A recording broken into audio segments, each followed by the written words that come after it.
I could go into detail about why Jamestown's houses look this way. It's basically related to greed. So you have landlords who buy a house, rent it out, and deuces, they don't even live around here. And then the houses go to shit, and the people have no say. It's not like people that rent these houses can buy a new roof. They're poor people. They're renting these apartments for a reason. They can't afford to update a home. That's why they're renting. Then greed gets in the way, right? Money gets in the way. The landlords don't give a shit. So then you have a house, a ton of houses that are just run down. And there's fucking hundreds and hundreds and hundreds, thousands of houses in Jamestown, New York that are totally run down. Condemned even. It's crazy. They get condemned. The landlords are gone. They're out of state. They take the money and run. And the whole city turns out this way. It's fucking crazy. And yeah, there are some nice neighborhoods, but anyway, it's still doesn't make up for the fact that people are stuck living in homes like this. It's not fair. With like mold, water damage, stuff like that. How many of you have been to Jamestown, New York, and you've seen it? I live right by all those houses. Even if I didn't live right by all those houses, I'd be several blocks away. Nice neighborhoods are right at the top of the hill of awful neighborhoods. So, and it's not their fault. That's the thing. People live in these homes against their own will. It's like they're stuck. Go watch the drive around videos I made. I grew up here, yeah. Yeah, it's not fair, Michelle. It's not fair. What do you mean, wife material? Like blonde? I don't want blonde hair. My hair's dirty blonde. I'm happy with dirty blonde. Ash type. Warm ash blonde. I really wish I had a stick of lip balm in my bedroom. I did. I just took a shower.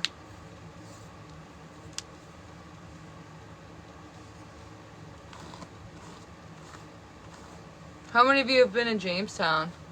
Caitlin, because you watch me. That's the only reason the algorithm brings you back. If you watch my live streams for more than 5 seconds, it'll definitely show you me in your FYP when I'm live. My shampoo's vegan. It's really good shampoo too, high quality. And it's not as expensive as vegan shampoo used to be, because now, since vegan products are skyrocketing in sales, they basically price match their competitors, making more people buy vegan shampoo over not. My hairbrush is from Forever 21.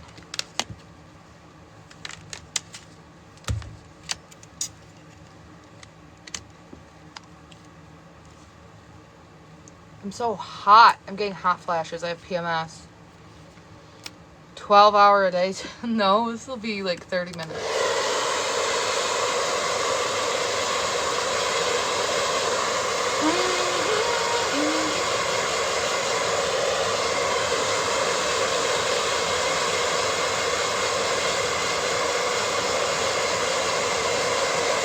Basically, everything that doesn't exploit animals is vegan.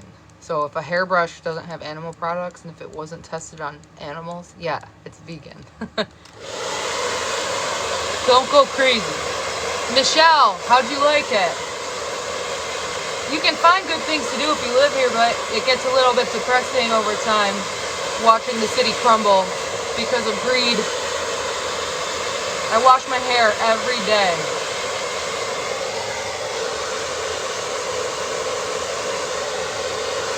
If you want nice hair, you have to love it.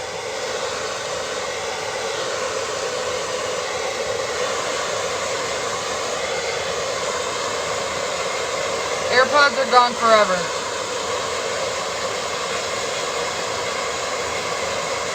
Go to the Lucy Museum.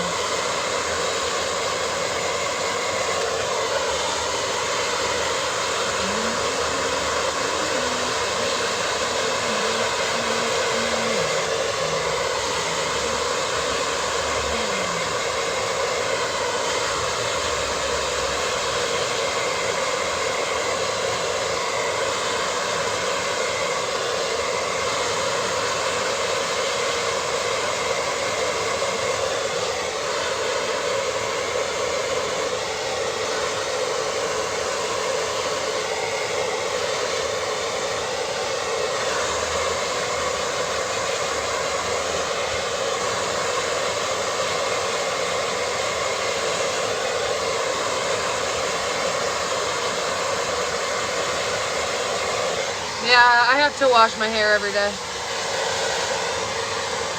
It gets gross if I don't. And I have psoriasis, so my psoriasis burns if I don't wash my hair every day.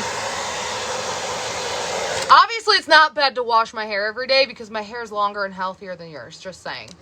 That's a myth. Debunked.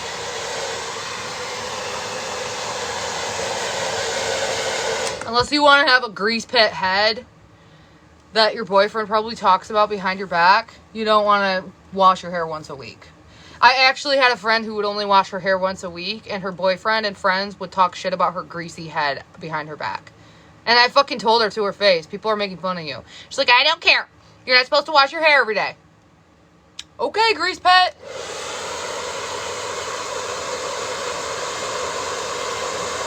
Wash your hair. Well, that's not what you're supposed to do. You're supposed to take care of your body and your scalp. The longest I've ever gone without washing my hair was skipping a day. So the longest I've ever gone without washing my hair was probably 36 hours.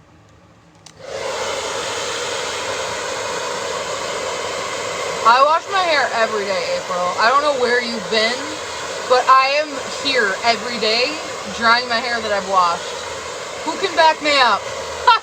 April is like dissociating on my TikTok lives, clearly. She thinks she's dreaming. Rogue. Quit being weird and wash your hair. It feels good. It's good.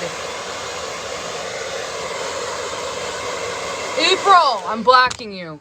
You're delusional if you don't think I wash my hair every day. Fucking delusional. I've got the receipts. I literally live stream. I can't deal with someone who's that pressed. Who's actually going to try to gaslight me and tell me I don't go live every day washing my hair and blow drying my hair. Hello? Who's in here every day when I'm done washing my hair and blow drying it? Say me. I'm in your live stream every day when you're drying your hair. Say me. Because what the fuck? Who's going to tell me what thank you? Like, how are you going to make that into an argument? Carly, I think that was you who sent the gifts. And today Lola opened hers and she said, Carly! I just want to say thank you so much. I'm not ignoring her. I'm blocking her.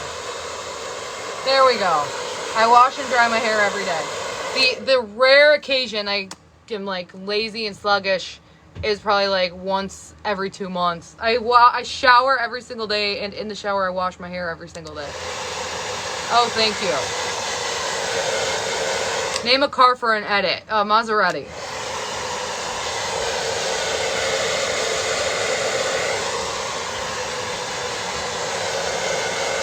Yeah. What's his face? Johnny Sack from The Sopranos. Do an edit of his Maserati. Figure it out. No, the AirPods are gone. Forever. They got stolen. Just like the first pair of AirPod Pros. Then I got my son headphones for Christmas, cheap ones, and he's like, they don't have noise canceling mode. What do you want me to fucking do about it? Buy you AirPod Pros again? He's out of his damn mind if he thinks I'm going to buy him AirPod Pros again. Maybe for his birthday. We'll see. We will see. Big if. Big maybe.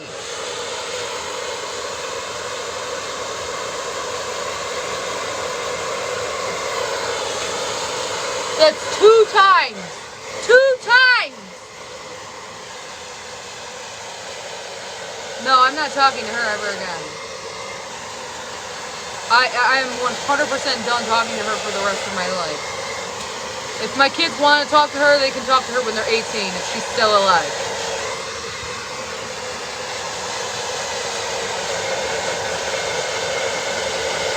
She tried to kill me anyway, when I was 20 years old.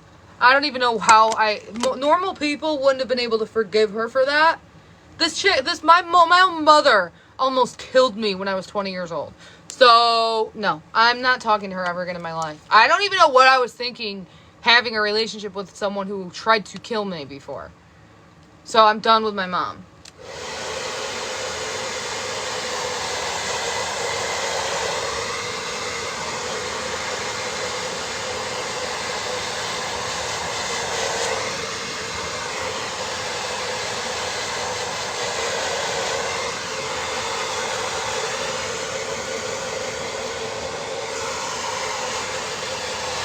I was like raised by someone who was always abusive to me and taught to put up with it and forgive her and give her another chance. And I'm cutting the cycle before anything worse happens, because that's what I have to do, regardless of how my feelings are. I have to cut the cycle of abuse. She's abusive and I'm done with her.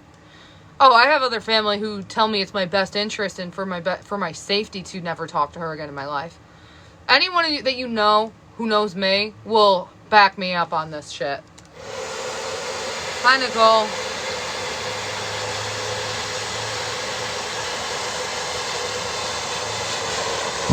Well, the problem is if I keep them around, I kind of keep her around. So the best thing for me to do would be to move. Just because they tell me to never speak to her again or have her in my life again doesn't mean they won't have her in their life. Hi, Patricia. Thank you. Thank you, Nicole. So do you. You're gorgeous.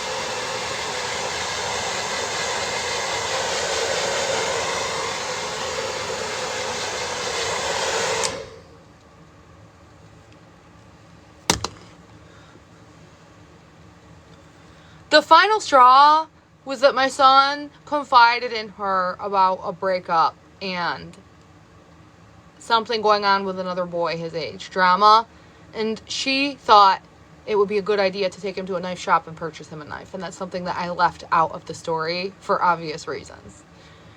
And then it just like rewatching the way she speaks to me and the way she has always been, how she's just always going to be this way. Never talking to her again in my life. It's over between me and her. It's done.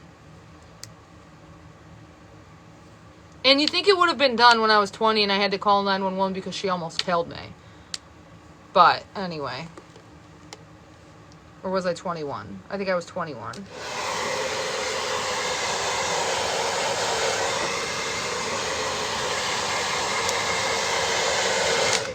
When my son was 3 years old, this would have been when I was like 21, 22, like in the year 2012, 2013. She had my kids go to her house, whatever, like she used to always do. And she convinced my 3-year-old son to put Clorox in my drink. So she showed him a bottle of Clorox and something, like, I don't know how she convinced him to do this. Like, obviously he didn't know what Clorox was. He was only a toddler. So when my son came back home, he got a Greenworks cleaning spray bottle and dumped it in my gallon of milk. I wasn't vegan back then. Anyone who knows what Greenworks is, you know the Clorox logo is on Greenworks. So he thought that the Greenworks cleaning spray was the same thing as Clorox. Dumps it in. I had a muffin. I chugged the milk out of the gallon. I go, spit it out, call 911, like, because I looked next to the fridge and I saw the Greenworks spray with the nozzle off, flipped upside down, empty. So I called 911, I called the hospital, and I talked to the nurse, the emergency nurse, and she said it's just like drinking laundry soap, Greenworks cleaning spray. Obviously, you shouldn't consume it, but if you accidentally consume it, it's just like drinking dish soap. So I found my son. I'm like, why did you do this? What happened? He said, Grammy told me. Grammy told me. I don't know why. It's not a joke. This fucking happened. No, it didn't change any color of the milk. But the milk was in a white gallon anyway, so it's not like, who the fuck looks inside of the milk jug? And I don't know what I was thinking ever talking to her again when she literally tried to kill me. I would be dead right now. I never had bleach in my house for that reason, because I was living with kids and you never know what kids can do. We're talking about my mom. I am being for real. I don't give a fuck. I'm done with her. I know it's insane. And I fucking went to my family and I told them what she did and how she convinced my son to do this. They're like, well, just don't let the kids around her anymore. But like, what my family never did was actually like help me out of this abusive relationship. And now I need to just see my way out. Whether or not second chances, blah, blah, blah. Fuck no, she didn't admit it. Why would she admit it?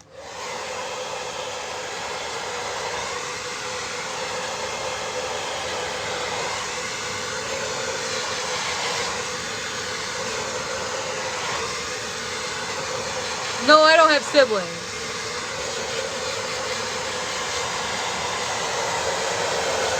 Dude, Dude, I know. Imagine if I would have given that to one of my other kids. That was one of my other thoughts. This is not a joke. She is beyond narcissist. Beyond.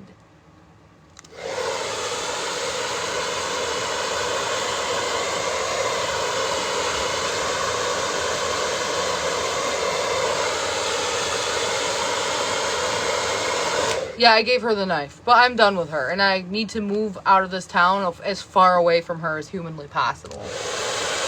Because she's currently going crazy, trying to seek revenge on me, and she's doxing my landlord. I don't really understand why she's doing that, but it is what it is. She's fucking crazy, man.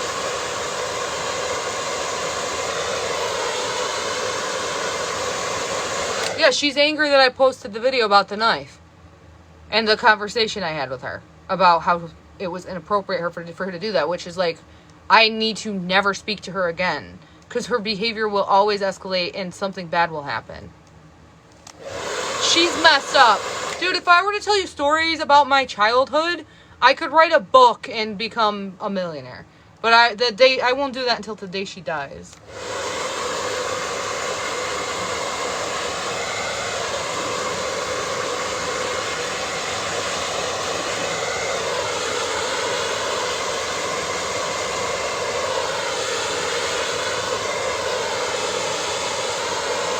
And let's not forget she killed my dog.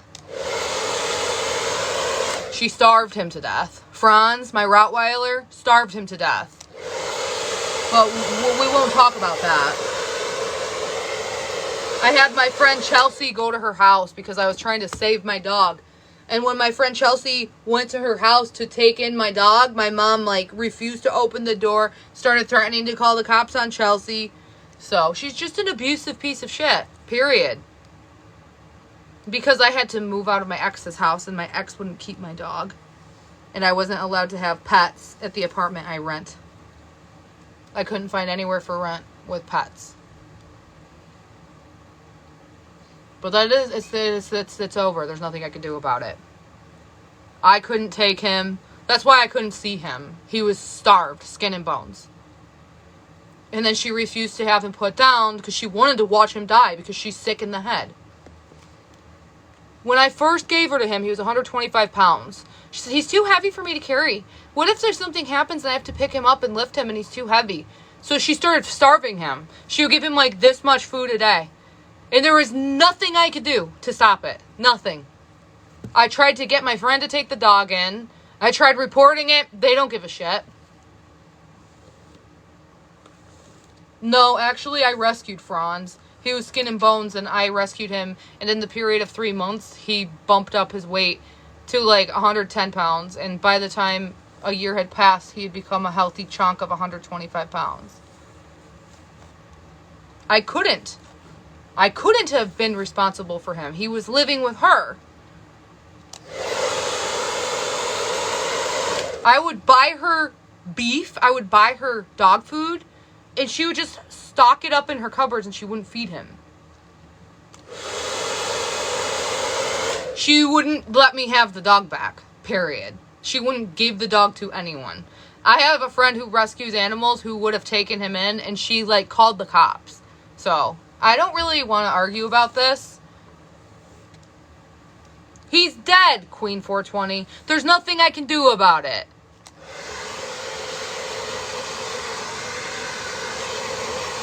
And let's not talk about her. Let's not forget about her missing boyfriend.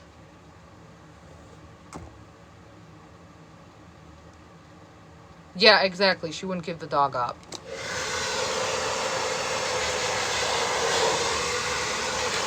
My family got involved. Let me just tell you, my family got involved.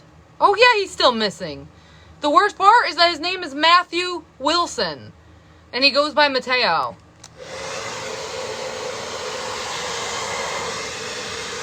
Did something happen to my mom to make her this way? I don't know. She claims she got a mental disability being in the military.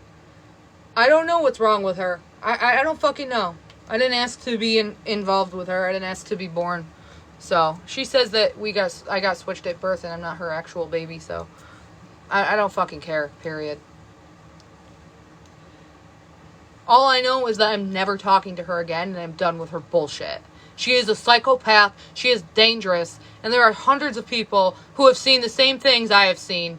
There are people who are dead who have actually called me for help, to have help, because she was stalking them. One of them, his name is Shane Corrigan. Just saying. And he was her neighbor. I don't give a fuck if it isn't for the internet, Rain Clark. My mother's name is Marianne Nellbone. Yeah, her neighbors drop dead like flies. Like, I don't know, Irene, the elderly lady, who allegedly my mom would visit once a week and write herself checks because the old lady had Alzheimer's or dementia when I was like 12 years old. I never knew she was writing checks, but a nurse came out, is best friends with Irene's old former caretaker before Irene died.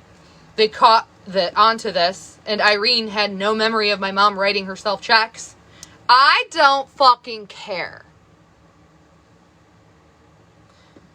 I don't care, Amy. I'll dox you. No, I really won't, but...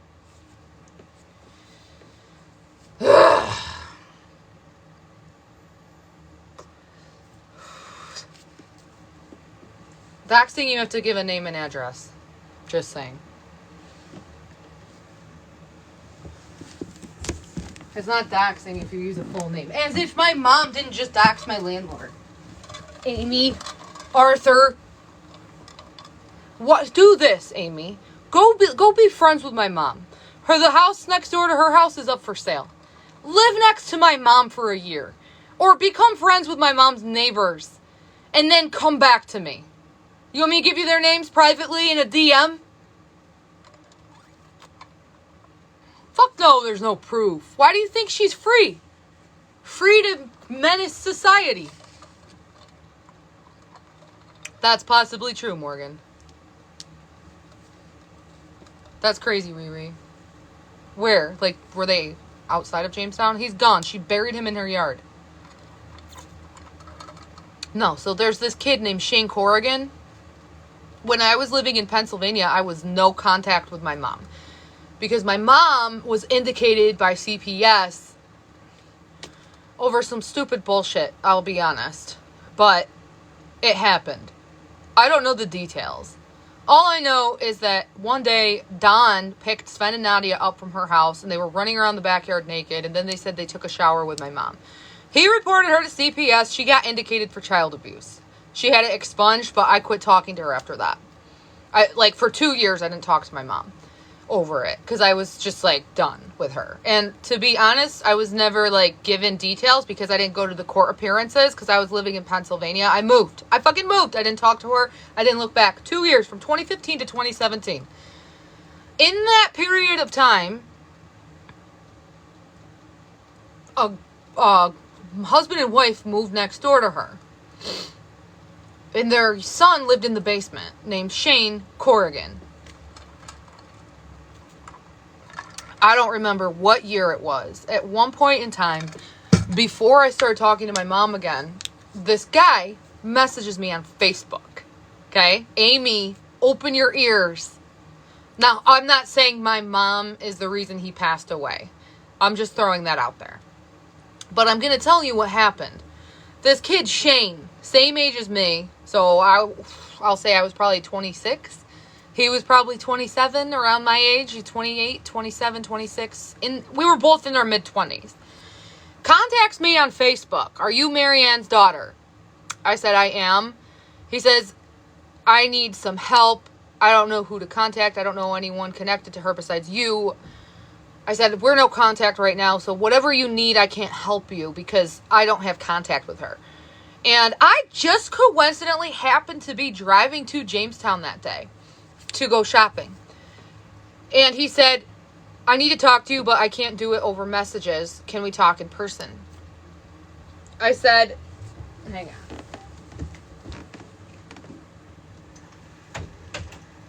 I said, I guess, but I don't see how I could be of any help to you because I do not have a relationship with her right now.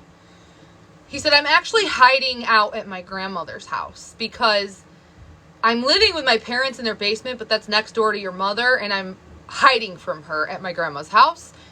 And my grandma has, I guess she like owned another home somewhere else, like in a warmer state, maybe Florida or something, one of those warm states. And she also owned a house in Jamestown.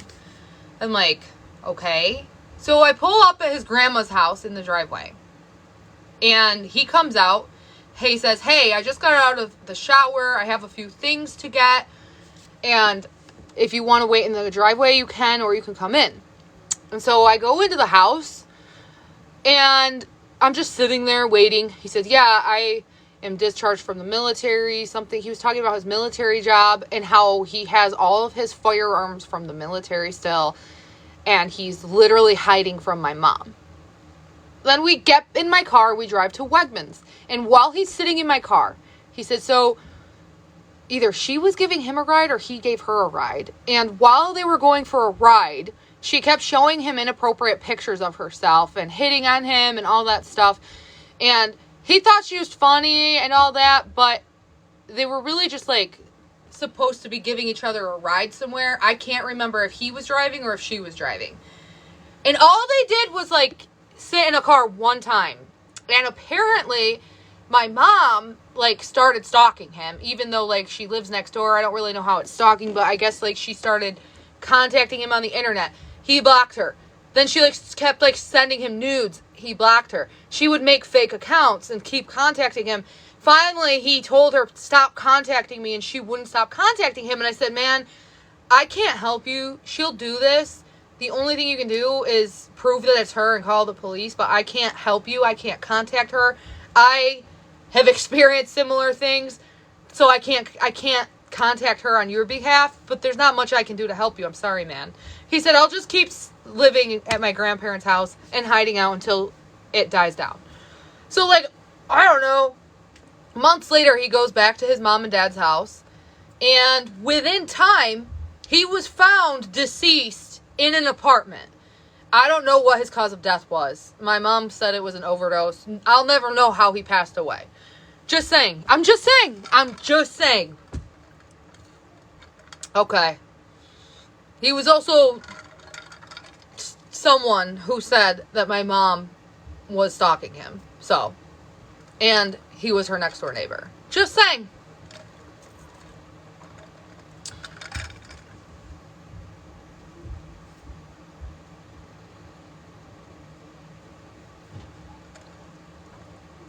Shane Corrigan. Corrigan. That's Matthew Wilson from Arizona. So my mom was browsing hot guys in obituaries in Arizona.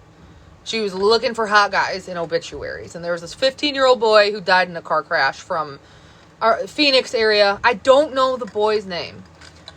So she's like, oh, I wonder if he has any cute friends. So she looked him up on Facebook and saw that he had a brother who was like 21 years old named Mateo. But his real name is Matthew Wilson. And he was born at the end of December.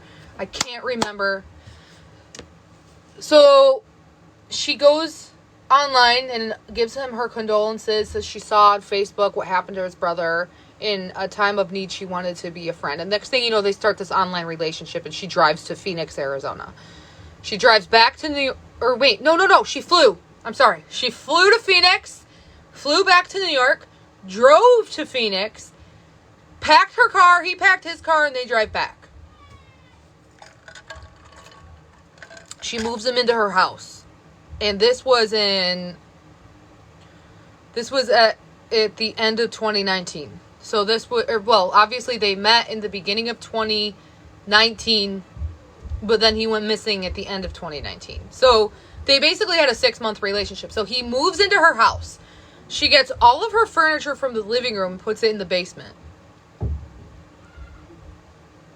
So like all of her couches, end tables, coffee tables are put in the basement. And then she buys all new furniture for the main level of the house. He brought his projector, his PlayStation, his like musical instruments, his longboarding, and he worked for 5-finger longboards. And this kid posted nonstop on the internet. he would post at least 10 times a day, and he would advertise for 5-finger longboards. I'll show it to you. She ends up becoming a skater. She starts longboarding, right? She starts longboarding. Let me find it. 5-finger longboards. 5-finger longboards. They're on like Facebook. 5-finger longboards. Okay, so anyway, she's in Arizona with him, longboarding and learning all. She starts buying vans. I have pictures of her, if you don't believe me, skateboarding in fucking Arizona. She moves him into her house, brings all the longboards, brings everything. And he had his car and his cat. Then he had to go to Hawaii with his family to spread his brother's ashes. Because before she met him, like I said, his brother died. So she's cat sitting. And I drive to her house because I was talking to her again. Like I said, I went in no contact with her for 2 years. And I started talking to her again when my ex and I got into a fight. Like a dumbass. So I go to her house and she's like, got the basement door locked shut. And the cat is at the door meowing. And I said, you should let the cat in the basement. It probably has to use the litter box. She said, no. She just thinks Mateo was down there. And she wants to look for Mateo. And I said, no, she probably has to use the litter box. She said, no, this cat is too attached to Mateo. She needs to get used to me if she's going to be living here. I'm like, Mom, if that's the case and the cat is attached to Mateo, it's a good thing for the cat to be in the basement. That's where all of his belongings are, and it'll smell like him down there. Comfort the cat. She's like, you know what? Whatever. She opens the door and slams it behind the cat, and the cat goes in the basement. Okay. Then Mateo comes back a couple weeks later, or like a week later from Hawaii. He's living with my mom, and then the cat goes missing forever. Bye-bye to the cat. Guinevere. Cat is gone. Bye-bye. My mom probably did something to the cat. I'm not going to lie. I don't know where the cat went, but the cat went deuces. And so, my mom and her, I'm not even going to get on the subject of my mom with animals. So, she's a very jealous person. Don't know what happened to the cat, Guinevere. Gray cat. Dead. The cat is dead.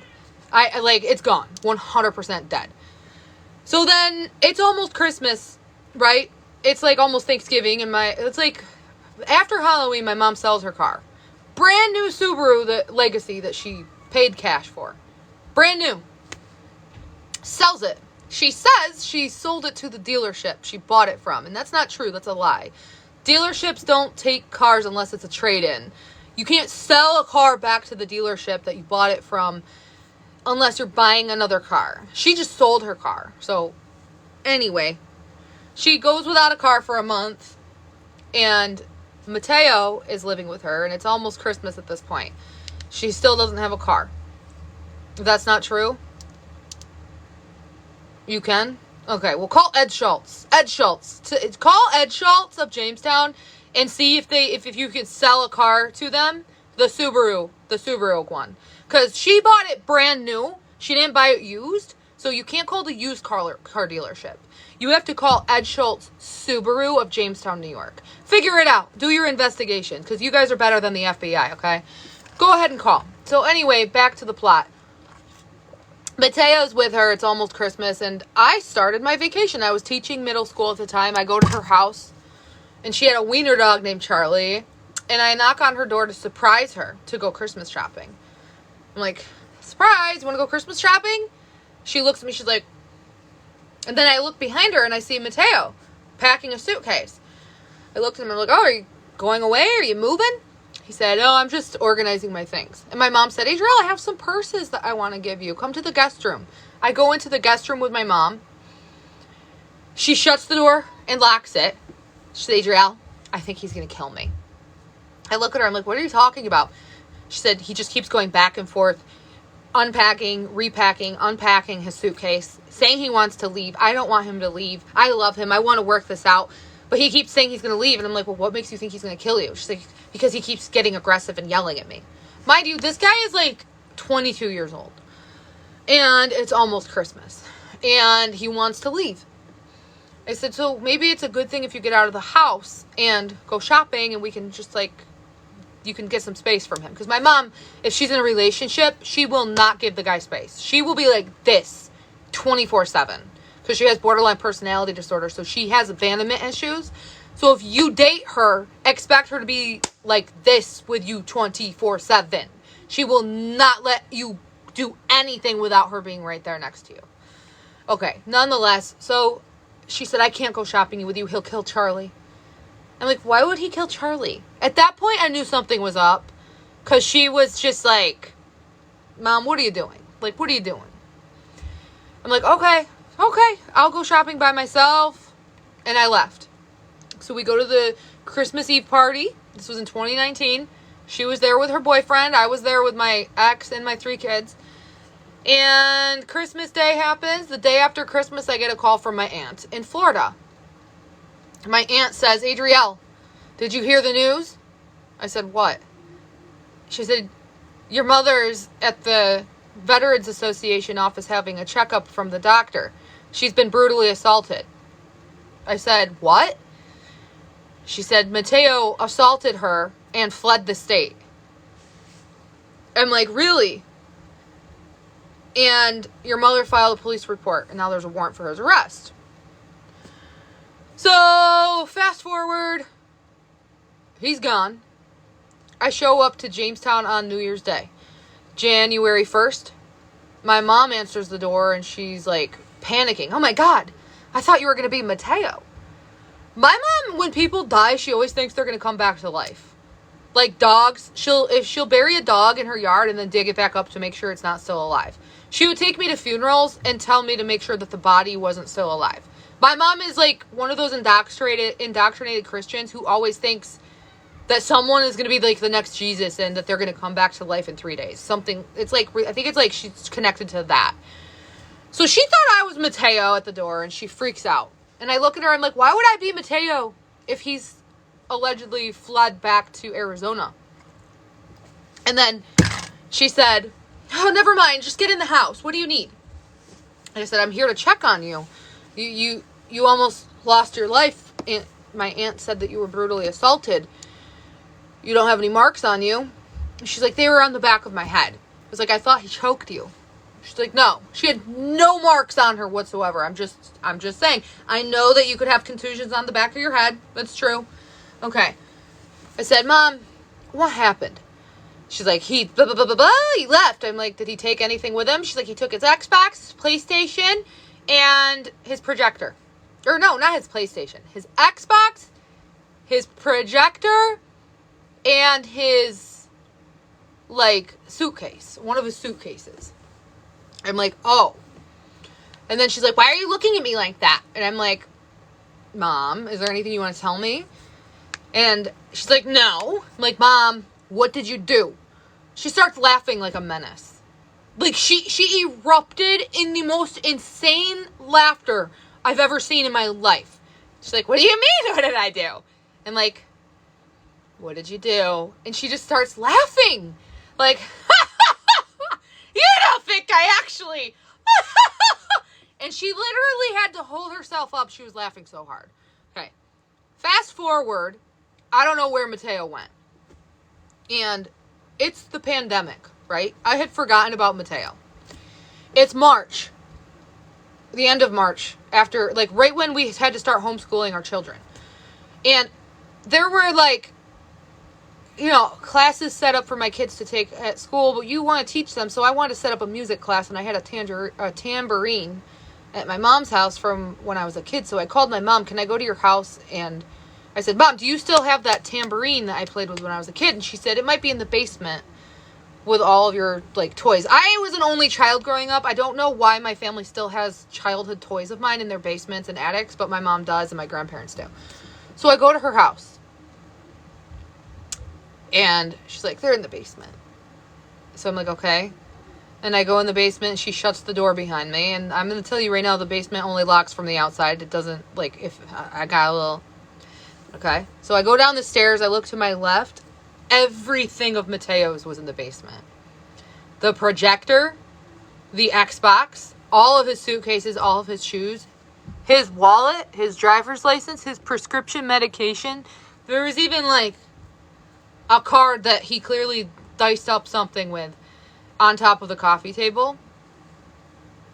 His tapestries, his instruments, his longboards, everything is in her basement right now, to this day. Back then, right now, 3 years later. Everything is in his basement. And in my head, I'm like, oh no. Oh no. Because she told me he took the projector, the Xbox, and his suitcase or whatever. It's there. It's there. She lied. And now I'm scared because I was just like a witness to her lie. I witnessed the fact that she lied. And I don't like this. So I pretend I don't see anything. And I go, because she has this huge basement with all her storage shit on the right. I pretend I didn't see anything. And I go there and I'm looking everywhere for this tambourine. I'm like, well, I've got to go upstairs with something. At this point, I need to find something. So I find the Jungle Book, an old VHS tape. And I walk up the stairs and I open the door. And she's standing right fucking there. Like this far away from the door. And she's standing there, looking down, stroking the feather of a fedora hat. And I'm just standing at the stairs. I'm like, I couldn't find the tambourine, but I found this VHS tape. Do you care if I take the Jungle Book? She goes, it's fine. She starts walking backwards and she lets me out of the basement. I shut the door and then I take a few steps away and she's like, do you know whose hat this was? And I looked at her and I'm like, Mateo's? She said, it was his father's. And she bursts out into tears crying. And she says, Mateo always told me his father wanted to leave this hat for him. And he would take it everywhere he would go. I don't know. She just like starts breaking out into crying. Like she just starts tears. She breaks out into tears over this hat. I'm like, well, I'm sorry. I gotta go. Then for a while, she said that she had a text message relationship with Mateo and he was sending her money, which makes no sense. And then a year goes by. It's like the year anniversary of his disappearance. Because his social media, within 3 months of his disappearance, was gone. All of his social media was gone. Everything was gone, even his 5 Finger Longboards account. So a year goes by and I contact 5 Finger Longboards. And I say, let me find the email. Dude, I will... a year goes by and I contact 5 Finger Longboards. And I say, let me find the email. Dude, I will...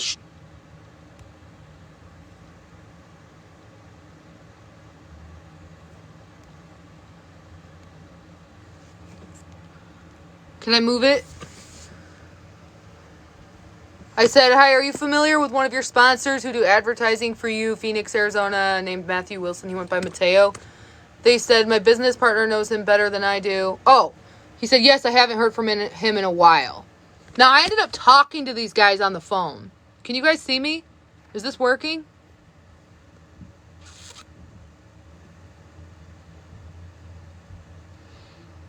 Okay. So basically, nonetheless, I ended up talking to them on the phone, and they thought he just quit. So they hadn't heard from him in a year, and he had literally just attempted to assault my mom and fled the state a year ago. So explain to me why his job wouldn't have heard from him in a year. So I called the police, and I said, well, I didn't call the police in Arizona, I called the Jamestown police, and I reported everything. And they claimed that they got in touch with Mateo, and he's fine. But I don't know if they're telling the truth. Because if they did get in touch with him and he has a warrant for his arrest, how would they be able to get in touch with him?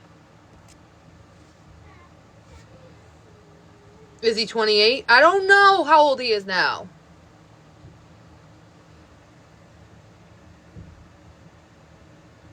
I don't remember the officer I spoke with. This was like in the end of 2020. I don't know. And that's the end of Mateo. I don't know. I'll never know what happened to Mateo. He's not on social media. He's gone.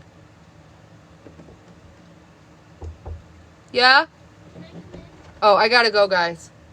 Look up Matthew Wilson. He's December... his birthday was in December or January. He was from Phoenix, Arizona. He had an ex-girlfriend named Lyric. In her yard. Oh, my God. Well, no, all of his belongings are still in her basement.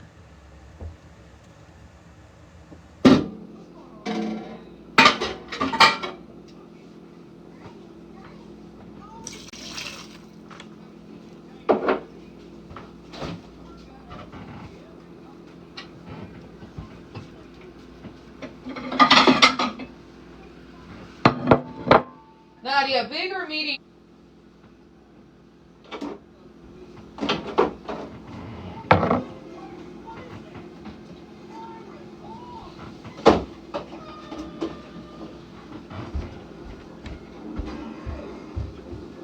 Hey, when you're running out of almond or oat milk, you need to tell me so I know to buy more. Oh, they're running out. If the jug feels empty, that means, yeah, we're running out. Oh, oh.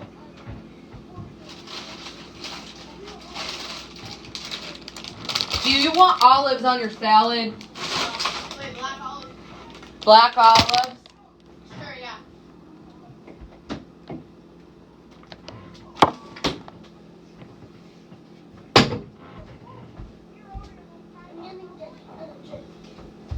Do we have raspberry lemonade? All we have is the regular lemonade, and you can use this glass. Okay. Here, I'll pour it for you. Hold the glass. Alright. And tomorrow, if I go to the store, I'll get more raspberry or strawberry lemonade. Okay. You get the last of it, babe. Go ahead.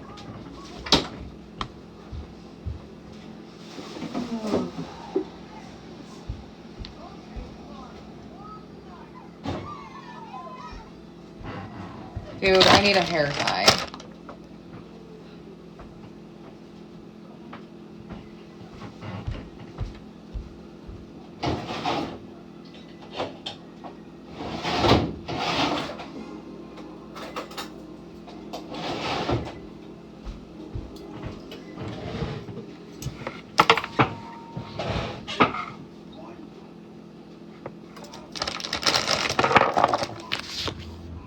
Casey, what's up? Drive safe.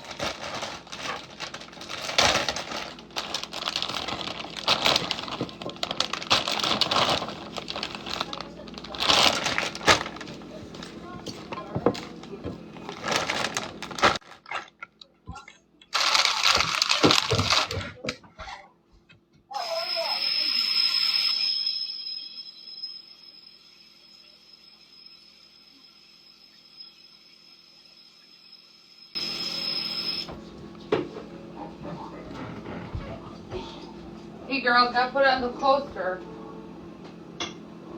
Got it for you.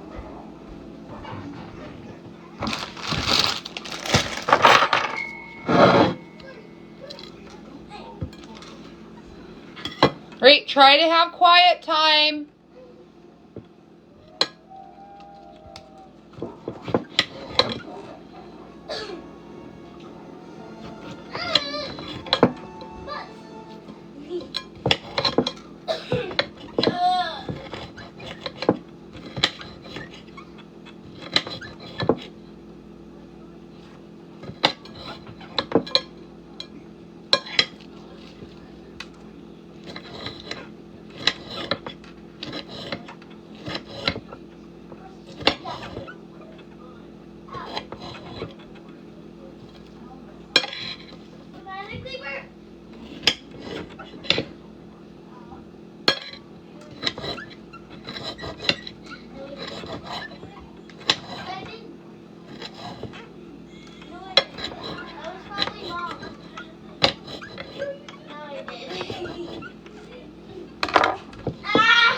Kate, we are having calm, quiet time. If you want to run around and jump off the walls, do it upstairs.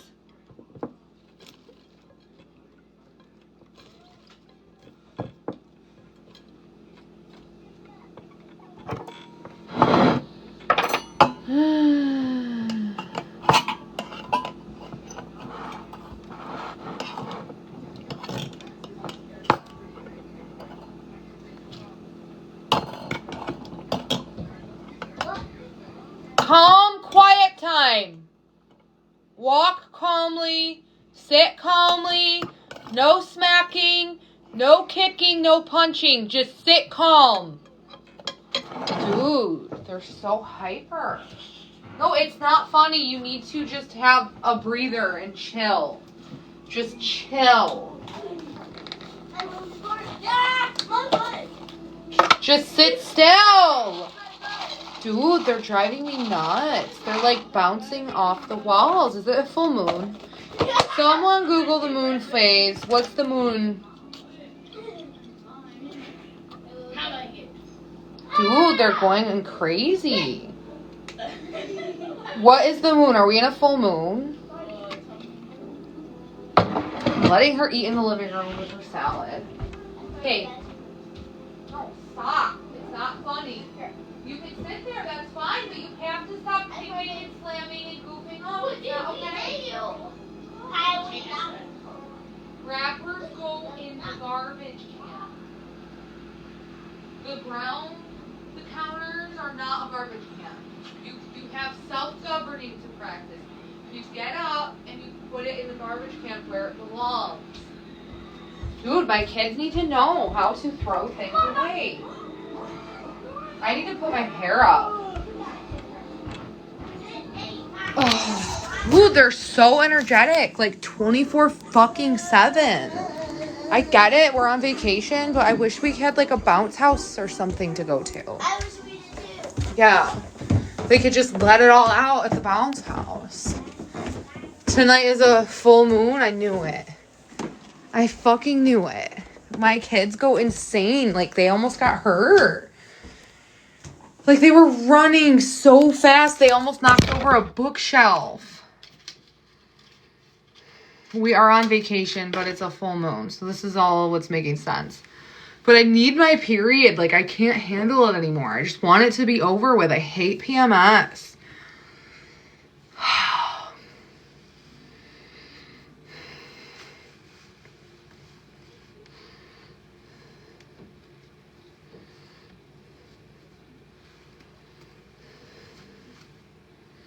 Hey, Jamie. Thank you for the heart me. My kids are like full throttle. I just had to de-escalate a sibling war. Like, they were screaming at each other and I had to de-escalate them. Their behavior was so crazy. I had to de-escalate it. Okay, we have to get in the habit of lining up our shoes at the slip trip hazard. At the beginning of vacation, I said we do a little bit here and a little bit there every day so that we don't have to spend extra time. Like, if we just take off our shoes and line them up as we go along, it's easier that way. It's less dangerous. It's dangerous to have boots and shoes in the middle of the hall. We can slip, trip, fall, and get very hurt. Mom. No. Mom. What? Earlier this morning, you said I was getting more presents in the mail. Oh, yeah, they probably arrived at Grandma's, but due to unforeseen circumstances, I'm not going to be able to go to her house until tomorrow. Grandma's or Granny's? Mary, Grandma Mary next door.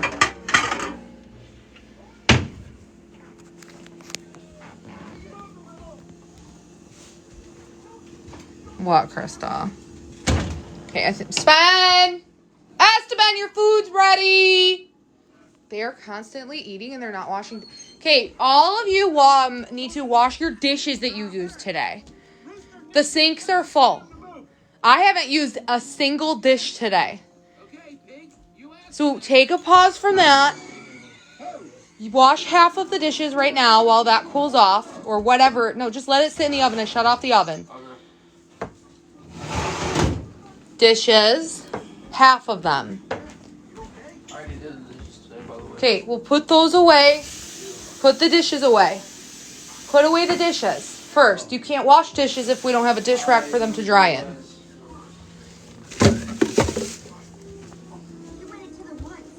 Do you have anything in your room? Like a dish? You haven't been doing that? Okay, I have to go sit outside because I'm having a panic attack. You put it away. You figure out where to put it away. In the kitchen. I've never seen this before. You put it away. I don't know where. Put it in the oven. Okay. Dude, they're making me like feel like I'm gonna pass out. Like, between the fact that they're fighting with each other and screaming at each other, using up dishes, eating all of the food without cleaning up after themselves, has me feel like I'm going into a fight or flight.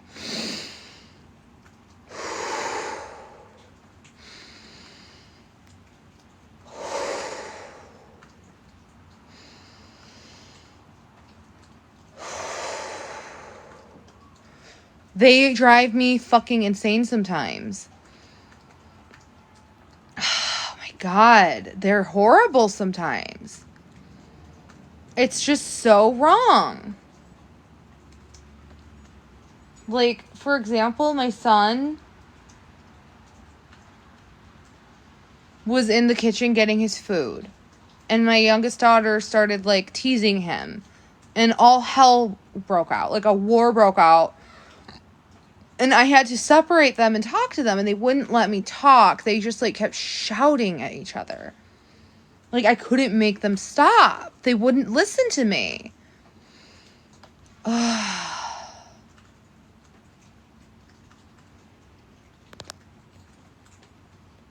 So, anyway.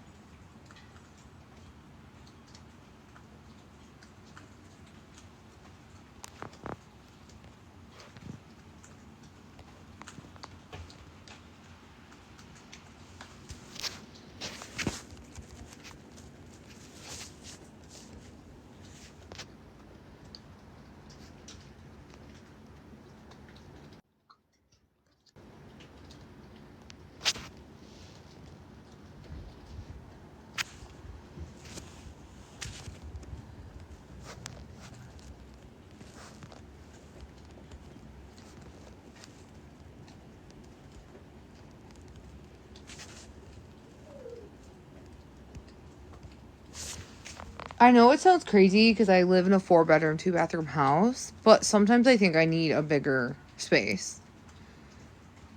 And I don't know how to explain it. Like, I almost sometimes think I need a place with 2 kitchens.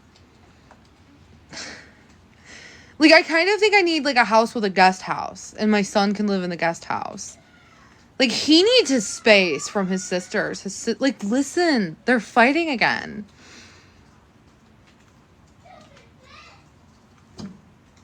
My sister just called my son the B word. I don't need a place to escape. But my son doesn't have privacy from his sisters. Like, if he ever just wants, like, alone time, he can't get it. No, not...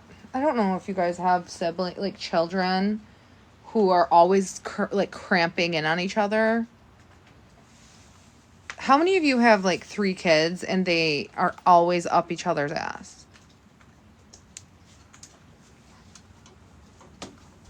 Like, they go out of their way to annoy each other.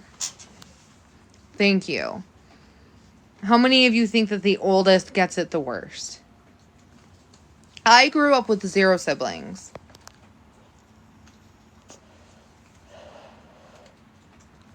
It does not get better as you get older. Because as you get older, you want more privacy and alone time. And if you don't get it, that makes it worse. The oldest is my son. I don't know what you're talking about. The oldest is the brother.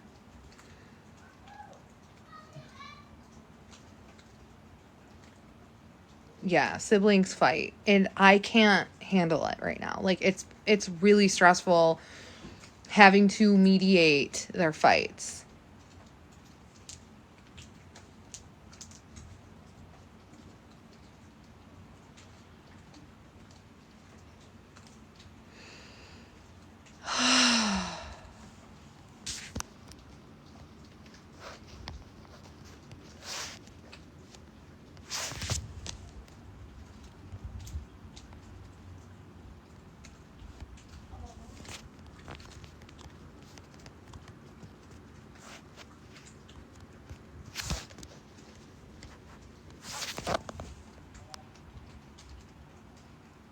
That's hilarious, Heidi.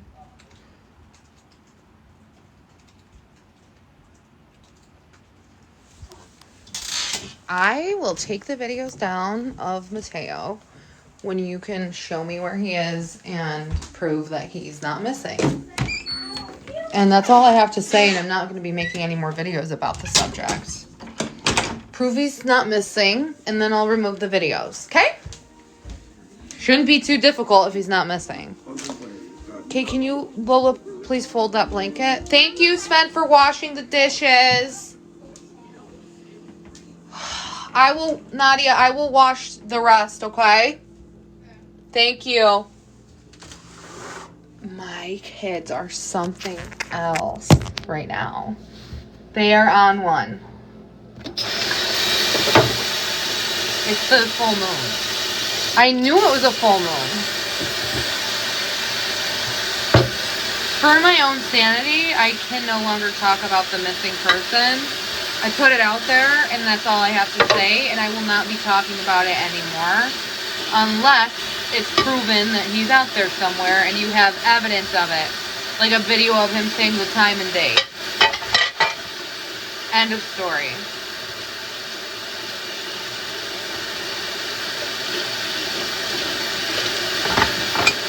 Oh, I want to make leftovers. The dinner I made last night for Christmas was amazing.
I need to move out of Jamestown, New York. This place is just not good for me. I need to move somewhere that's like better, around healthy-minded, strong-minded, physically active, healthy people. Being in this environment, in this town, is not good for me. It's just like contagious, and I need to get out of this fucking town. My family is like only okay when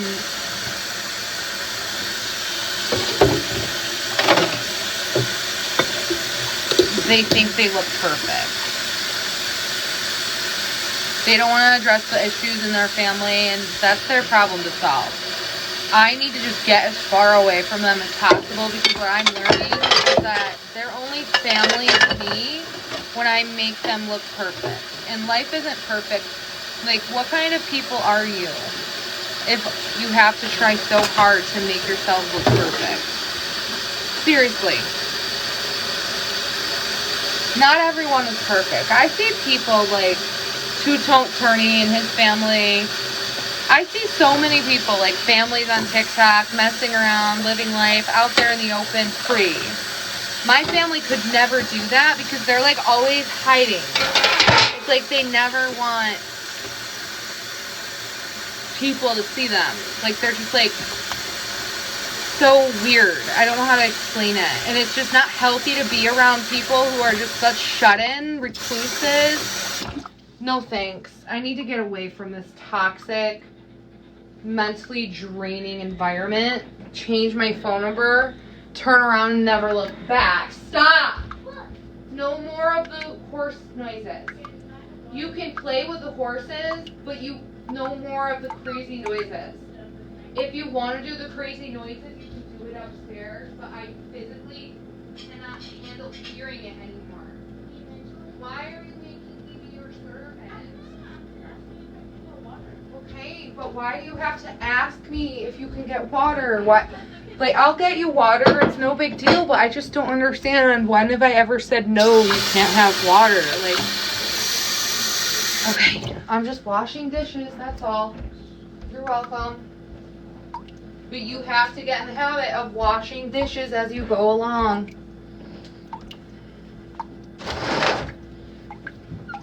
Dude, I'm on edge. And my kids are making a mess. And I just want to move.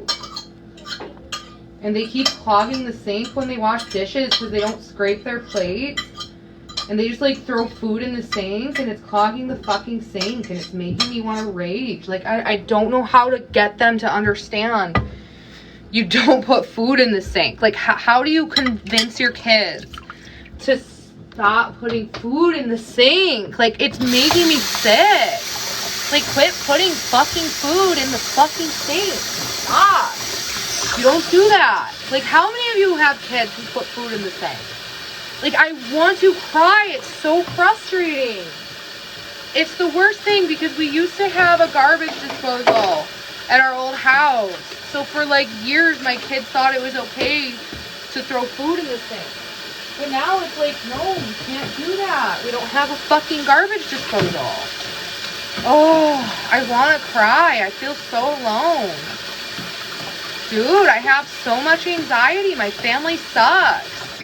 Like, my mom is this horrible fucking person. Can I tell you something? My son wanted to get in a fight, and he told my mom about it. So my mom took him to a shop and bought him a fucking knife.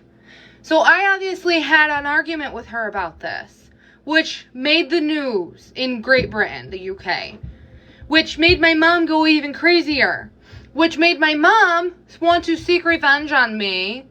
So she doxed my landlord. I don't understand that. I really don't understand the intent behind her going on gossip pages and doxing my landlord. But that's what she did. And I'm just like, I'm so fucking fed up with all of her bullshit. She sucks. That definitely happened. So. I know. And I don't know how to get my kids to just stop throwing food in the sink. Like, how many of you have kids that throw food in the sink? How do you make it stop? Dude, shut up. I don't have bugs. My landlord. Okay, Sven. I don't know what's going on, but we are using indoor voices. We are using indoor voices. Indoor voices. Thank you.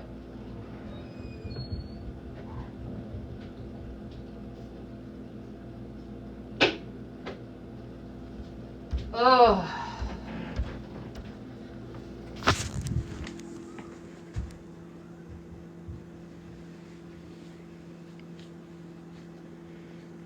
I have a drain protector. I have two.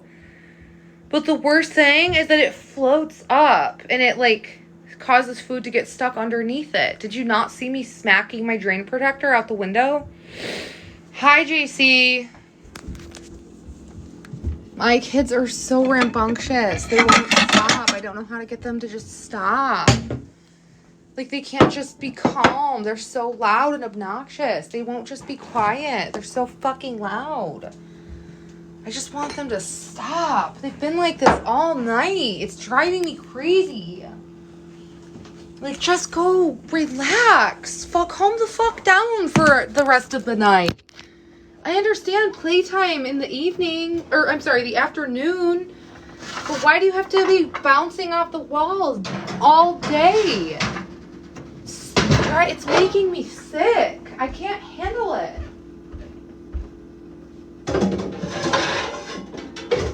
Like, quit bouncing. I don't know what to do. I tell them to do it upstairs, and then I hear loud crashing sounds upstairs, and it makes me scared. Like, what if they fall?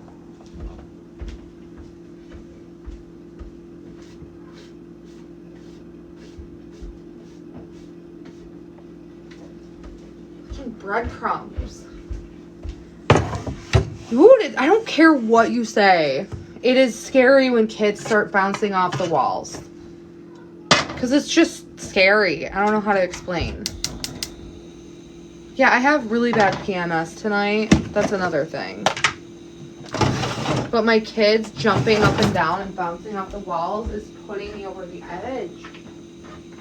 Like, I just want them to chill. Like, just chill. How do you get them to be chill? You're so loud. You have like no potatoes left. Well, that just sucks. Stuffing with no potatoes? What is this?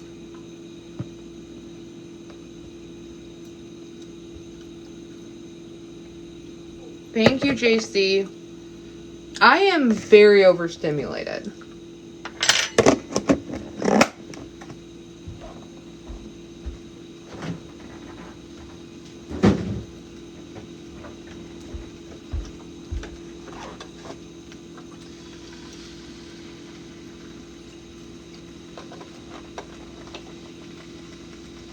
Oh my god, I got these pants made by a local girl who has her own like clothing shop in Buffalo.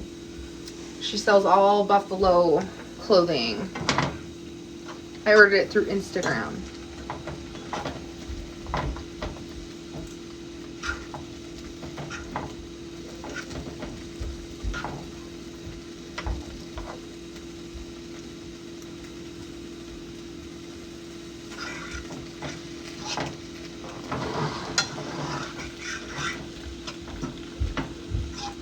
My kids jumping off the walls is driving me crazy.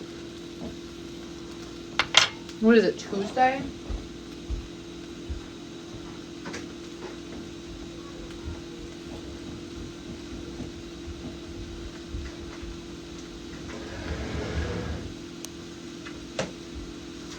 I wish my kids had like an aunt or an uncle who was like youthful and playful. To be like, hey, I'm picking you up and we're gonna go, I don't know, what do aunts and uncles do? They do crazy shit, right?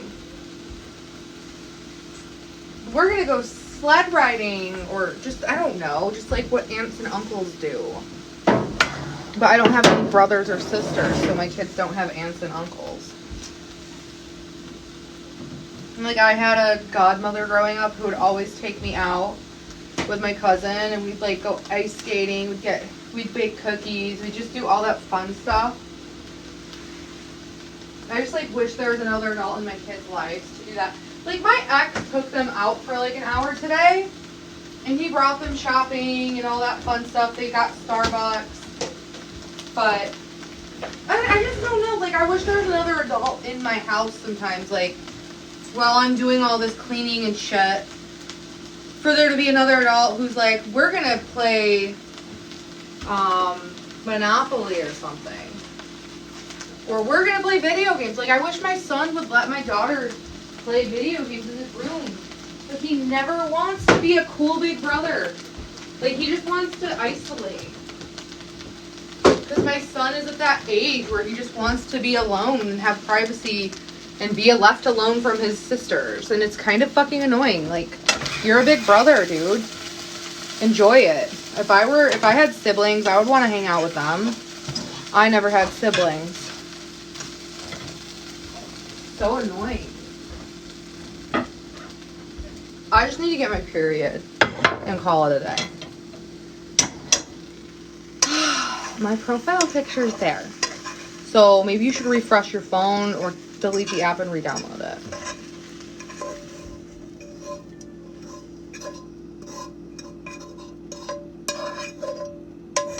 But the fight they had definitely just put me over the edge. Like when my kids fight, it's so stressful. It scares me. Because I have no control over it. They literally go crazy towards each other and I have no control over their feelings. Like they go off and they get so irate and they get like, they go nuts. The sibling, how many of you fought with your siblings? Like it gets so passionate. Like they have no control over themselves. And I'm trying so hard to teach them self-control, to come get me or separate versus escalate. Like I explained, there's only so much yelling you can do towards each other before the cops get called, or I don't know, before someone thinks that you're actually being hurt. Like you can't act that way anymore. You're older now. You have to identify your behavior. The sibling fights really stress me out. I should take their phones away for the night. Because I had the same issue with them last week, and they had no respect tonight. They didn't listen. They broke the fucking rules again. They had no respect for me. I told them, you can't keep doing this, and they didn't listen.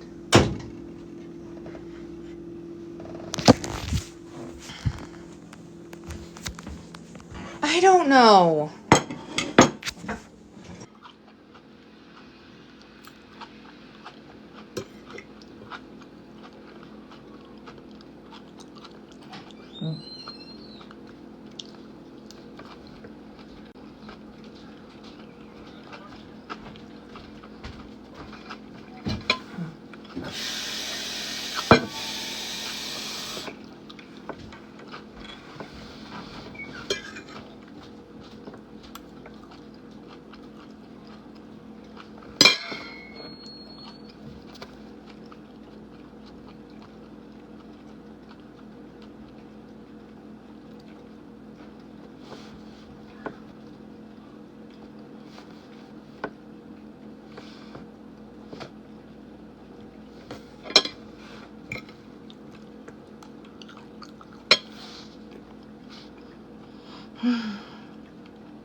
Nah, this is stuffing.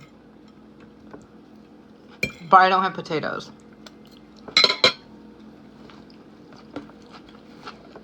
I'm not in Illinois, but I went there in May.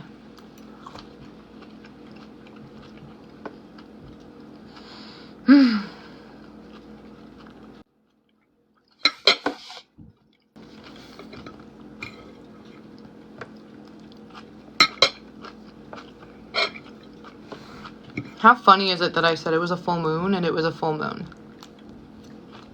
No, Brenda, they're gone.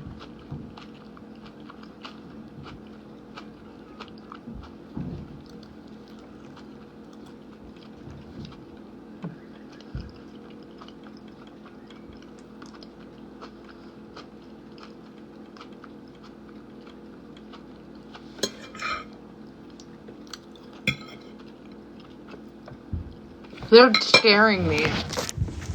Like, I don't like when they bounce off the walls upstairs by the windows. It gives me anxiety. Nadia, Lola! Come here!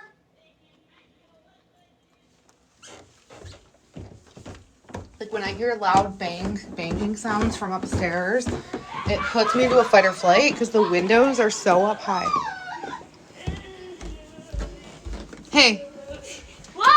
If you're I hope that you girls are being safe and you're not jumping. We're not. Like, Hello. Get your hair today. It looks very good. Slay. thank you. All right, I'm glad that you guys are okay.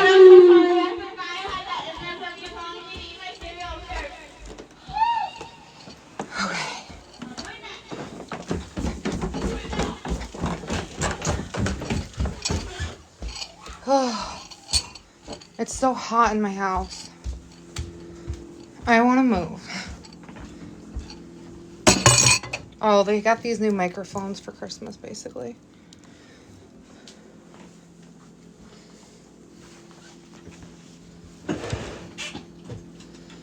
That's cool.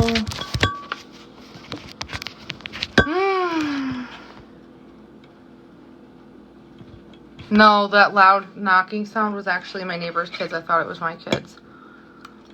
Like, they're running.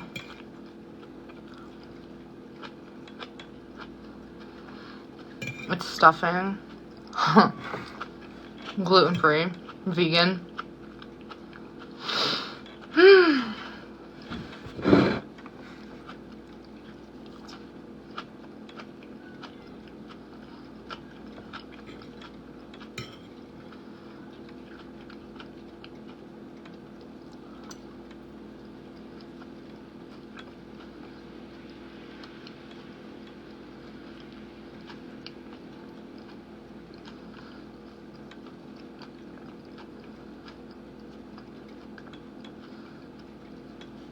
I'm ready to just delete all the videos about Mateo's missing thing.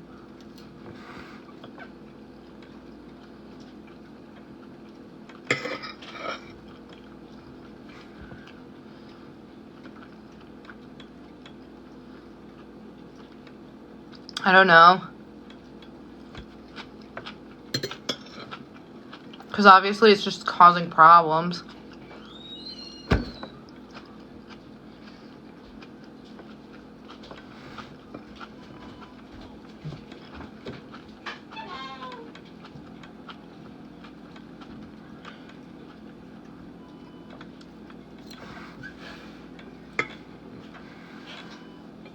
There's like a hair in my mouth.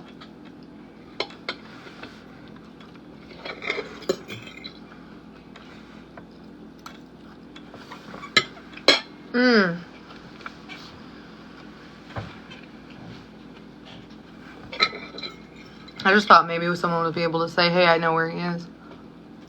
But obviously not.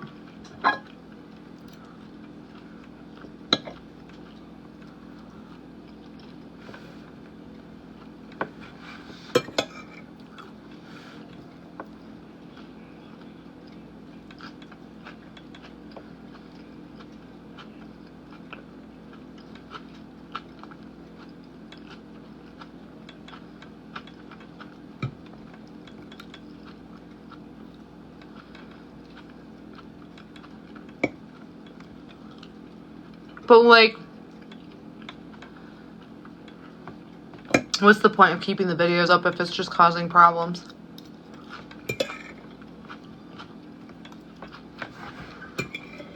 Between me and my family.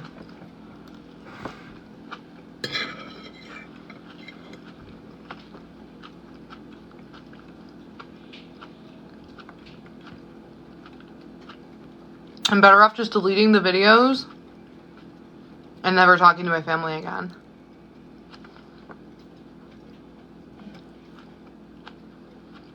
Yeah, but I don't think he's gonna be found. That's the thing.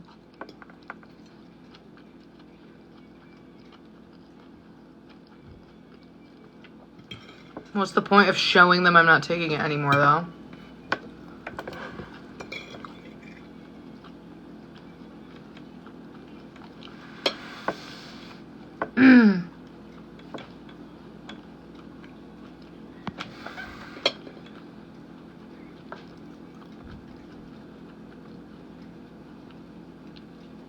I mean, because he's been missing for 4 years. Duh. If anything, it should be talking about more because more time has passed. Because my family doesn't care.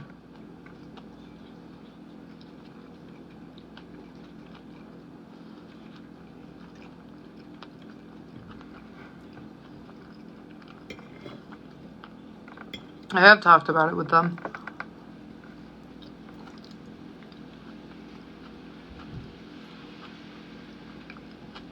He was my mom's boyfriend.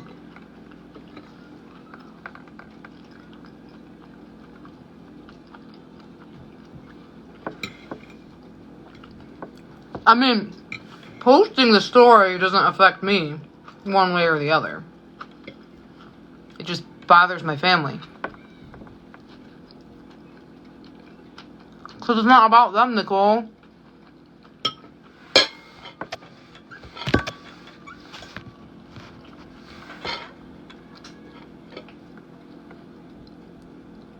No, I can't find his family.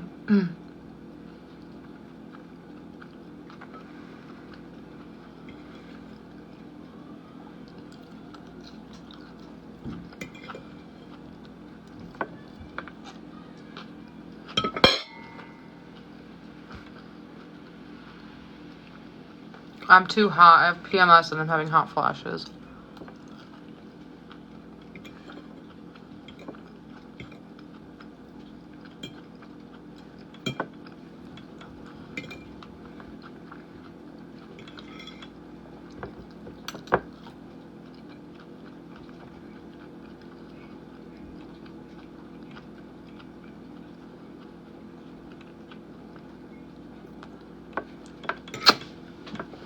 I'm just a little stressed out because my kids are bouncing off the walls upstairs.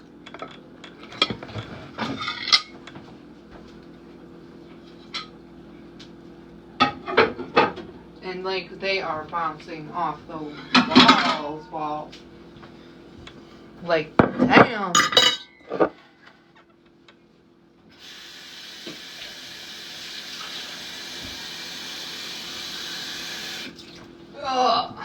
Okay.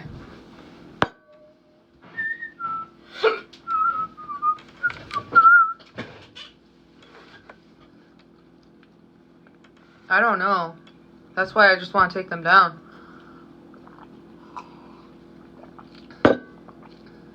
I can't find the obituary because I don't know his brother's name. But it was in spring of 2019, the obituary. I want to say between April and May. Around there. April or May. If my daughters keep screaming, I'm going to have to, like, go sit in my garage. To just get away from the screaming. Like, I get that they're having fun. But I can only take so much screaming before I need to just sit outside. My phone down here. I don't know where your phone went. I thought it was upstairs on my bed. I'm pretty sure I took it somewhere. I don't know. Do you want me to call it? Yes, please. FaceTime or call? My bed. I'm pretty sure I took it somewhere. I don't know. Do you want me to call it? Yes, please. FaceTime or call?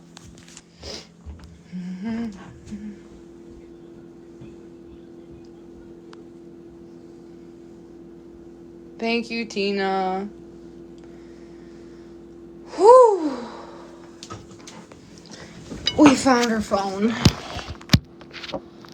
Matthew Wilson. I don't know if it's 1 T or 2 T's. That's another issue. It was so long ago, dude. I think it was with 1 T. Matthew with 1 T. Thank you, Jamie. I just, like, wish I could, like, call a friend to come over and hang out.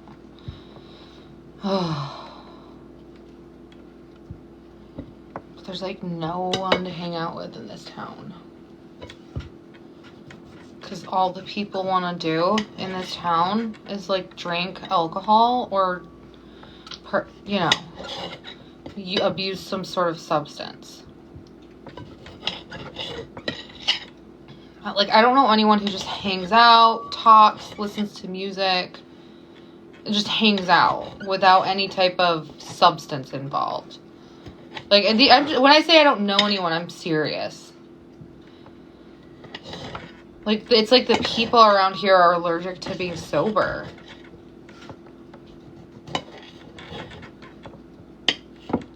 And, like, when you say the word sober, it means you were, like, once an addict. Like, there's no just, like, sober talk. It's like, I don't know how to explain Jamestown, New York, man. But this place is seriously deranged.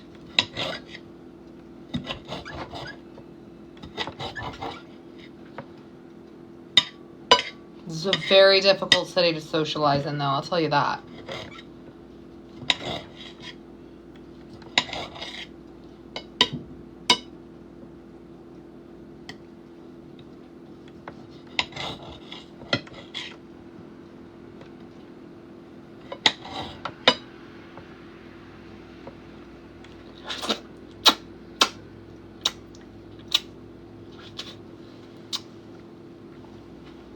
Where are you from, Samantha Rose? Entitled Vegan, I'd have to meet them first for that to even be a deciding factor. I don't have any, like, communal places to go where I could even attempt to socialize.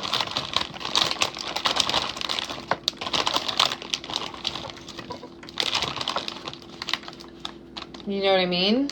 Like, there's no communal place to go. I wish I had croutons. Oh.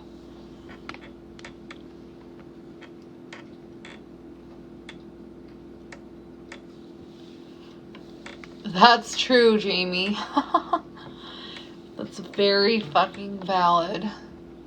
Oh. Okay. Well, you're 2 hours away from me. Talking about the city I live in.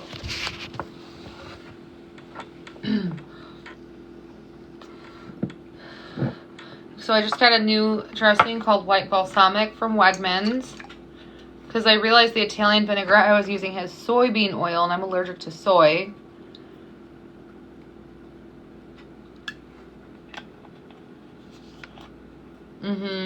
It's really good. It uses sunflower oil and extra virgin olive oil. And that's it. But thank God. 'Cause I can't stand soybean oil.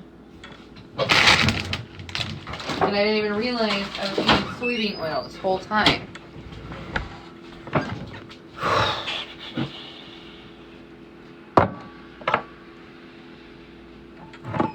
My grandma won't come to my house, like, ever. Like, she'll only come to my house if there's an absolute emergency. She won't. It's like a traditional old lady thing. Like, they just want the family to go to their house. Like, my grandma's been to my house at least once in the last month, but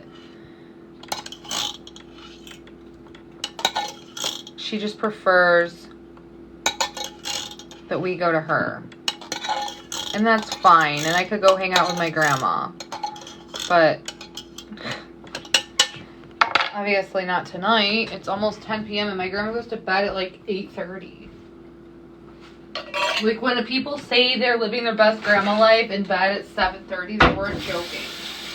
Grandmas go to bed early. And I hope I don't do that when I'm old. But you never know. I might. I wish I had croutons. When I go to the store, I need to get croutons. But I need to start making my own vegan, gluten-free croutons. Hang on, I'll read the comments in a second. Gotta put these away.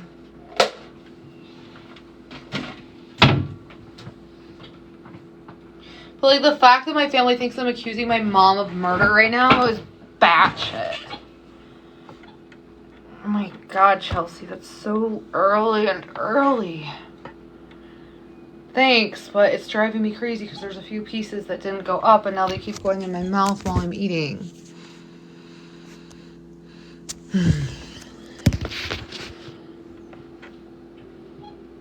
And I just want to pull them out.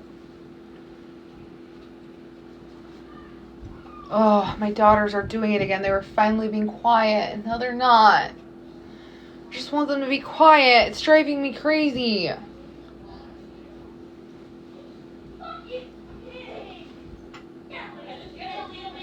I should have never gotten the microphones. Mom, I wrote a song about Lola. What? I wrote a song about Lola, but I'm not telling you. You don't want to sing it to me? No, because you're on a microphone call. Do you want me to end it? Yeah. Okay. But I might still. Well, I'll end it. You can sing it to me.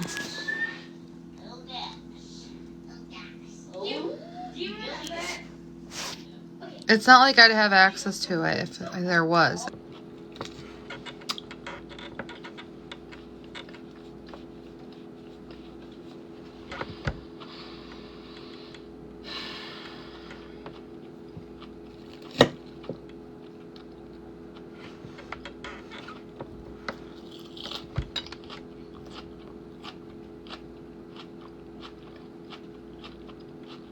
I have a theory that all the stress from being a mother is making me get fat.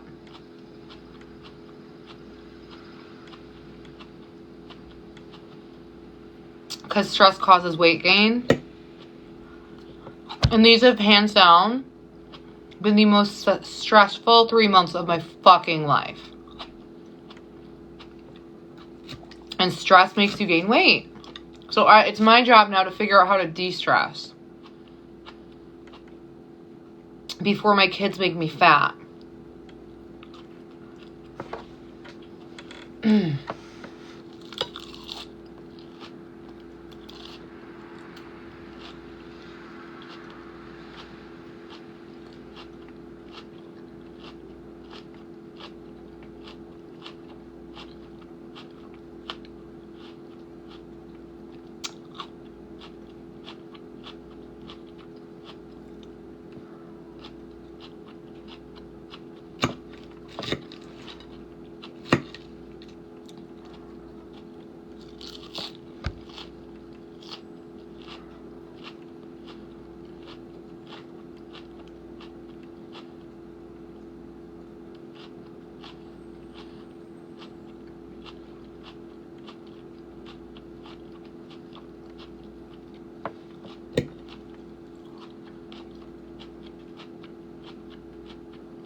I wish I had croutons.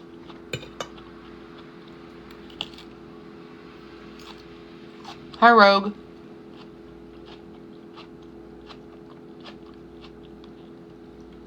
How's your green conure? I think I'm remembering it now.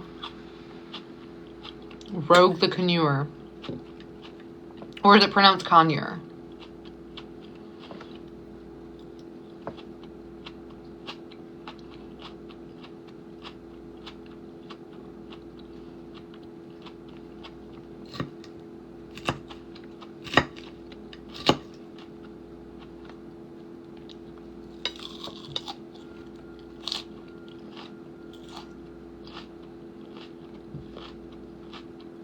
Conure?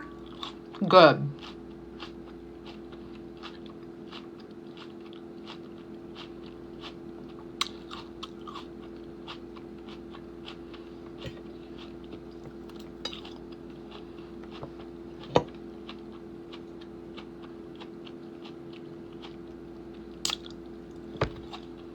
Thanks for the follow, Chevy guy.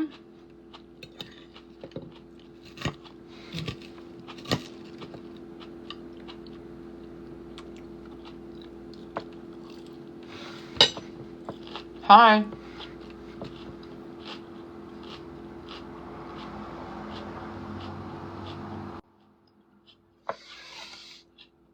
Hello. Hi. Good. I think you're muted, or is my volume all the way down? Hang on. What's up? I'm saying what's happening. How you doing? You alright? I'm good. Do you want to battle? Yeah, let's do it, man. Where you from? I'm in New York State, in the United States. United States. Yeah? Yeah, what about you? Scotland. Oh, nice. What time is it there? Like 2 a.m.? What time is it? Do you know? It is 2:50 in the morning. 2:50 in the morning. What's that? I had a feeling it was like 2 a.m. Yeah, my hair is fucking shite, man. What do you do on like TikTok and stuff? Do you like do you like fucking like advertise shit and stuff like? Sometimes I got, but I just post daily life. Yeah? My chat likes your accent. My accent. Yeah, what do you post? I just sit in front of a camera and look handsome. No, so like, what do you do? So veganism. You post content about that. Sometimes, yeah, at least a couple times a day. You ever listen to Earthling Ed and all that shit? Yeah. Into debates? But he's in Australia. No, I know. But do you like getting into debates, or is that something that you like can't handle that well, or like what? I can handle a debate. You want a debate? Sure. I was just gonna say that like when you scroll past like a live and it says, "Oh, you need to go vegan," I just feel like you're taking a belief and propagating onto or imposing onto someone else's way of living life. So like, let's say I grew up in an environment where a certain thing was allowed, right? And then somewhere else, someone might find that fucking weird, but that's only weird to them because they don't know about it. The same way, if you want to eat meat and you don't want to be a vegan and you just want to eat meat, you shouldn't impose your views and devalue someone. I feel like a lot of times when we see signs that say you need to do something, it's usually about like things that you don't really need to do. That don't really, like, it's not that big of a deal if you don't join a religion. It's not that big of a deal if you don't vote.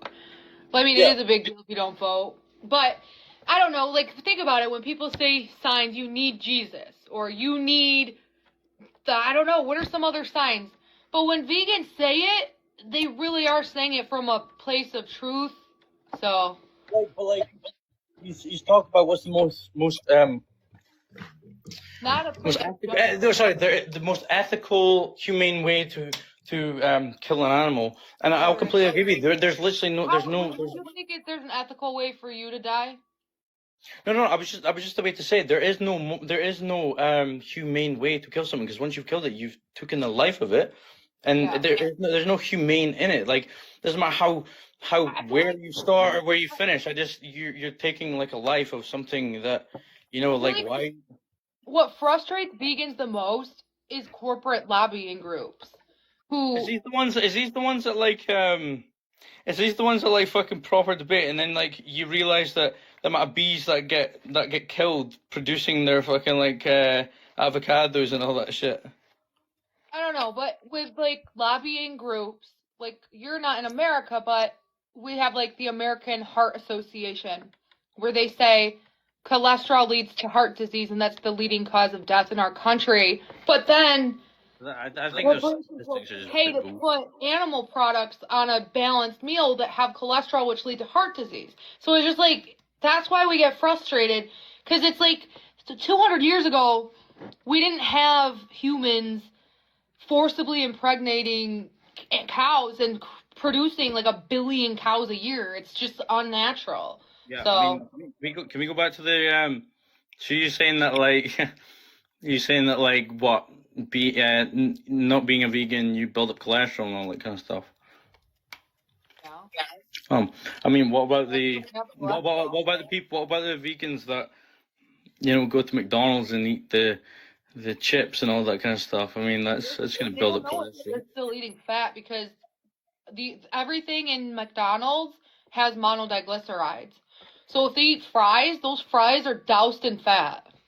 I know, but that's what I'm saying. It can cause cholesterol. Like, I mean, No, plants don't have cholesterol. Fat what's that? animal fat does. So what I'm saying is, if McDonald's says Cholesterol they're is a selling something that's blockage. vegan, It's that's false advertising.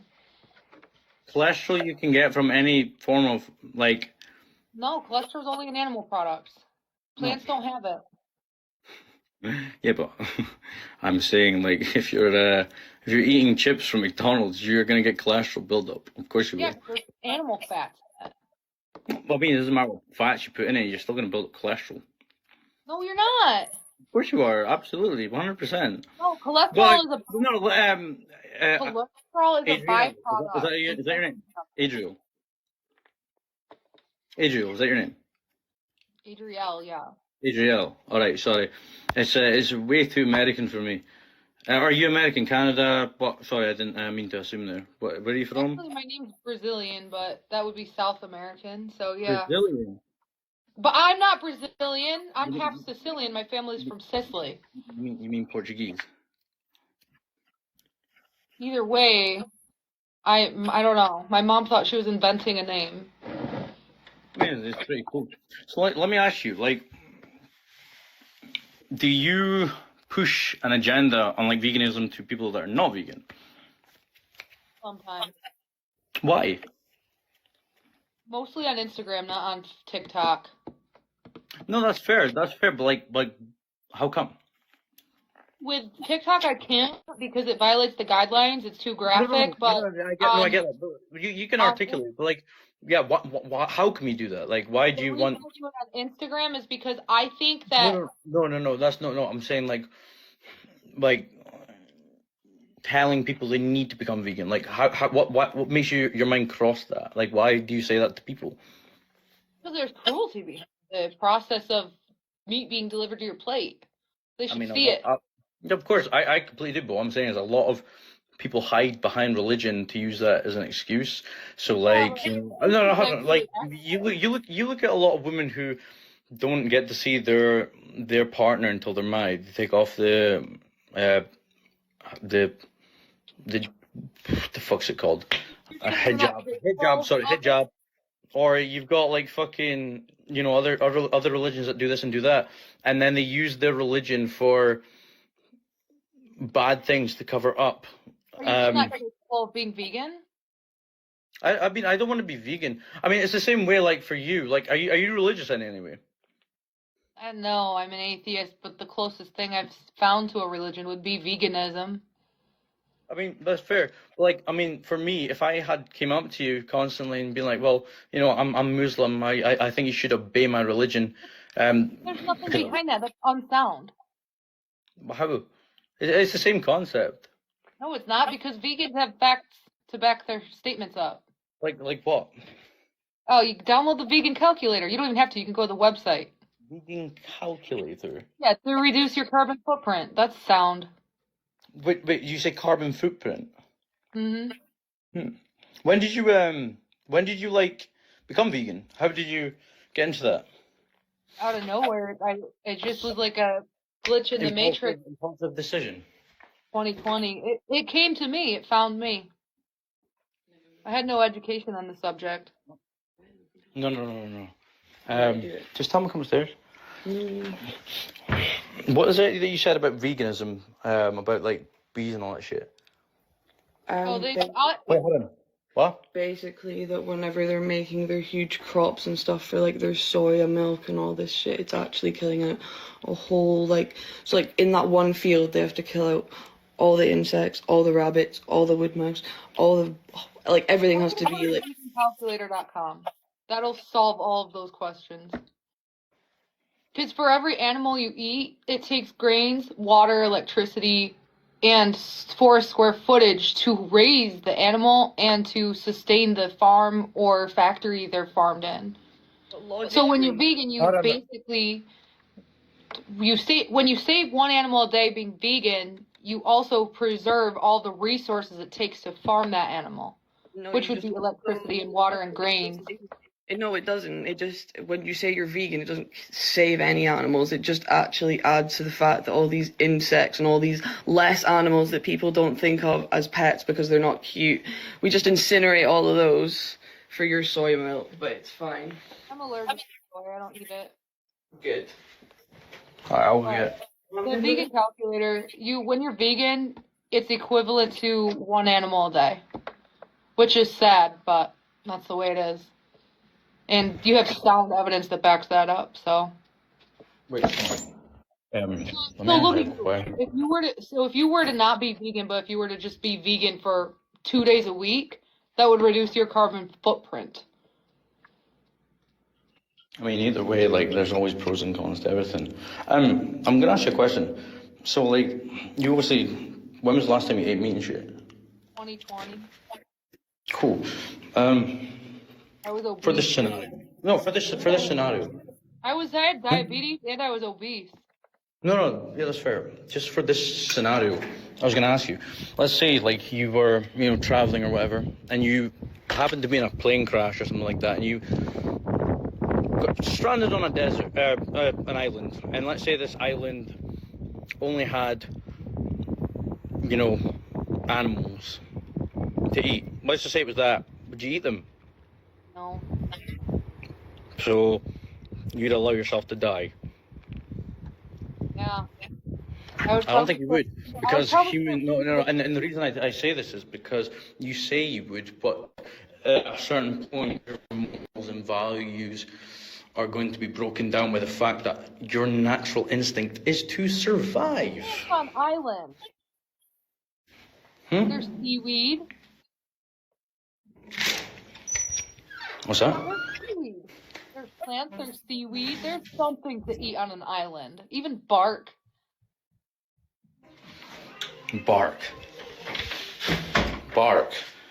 Was that your girlfriend? You can't eat. Her?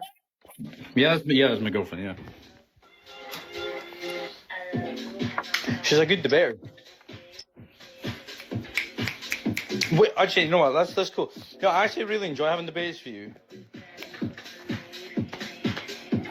You can't be arsed, can you? What? I'm saying you can't be arsed, can you? I can or can't? Can't. Did I annoy you at that like point or something? No, I'm just too confident to be hard. What other things are you like?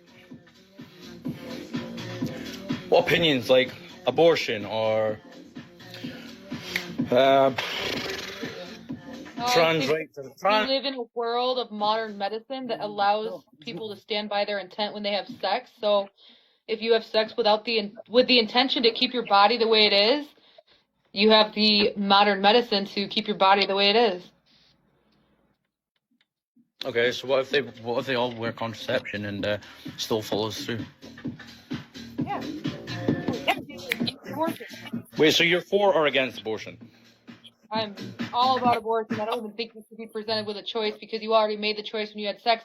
If you have sex and you don't want to be pregnant, you made the choice. It was predetermined.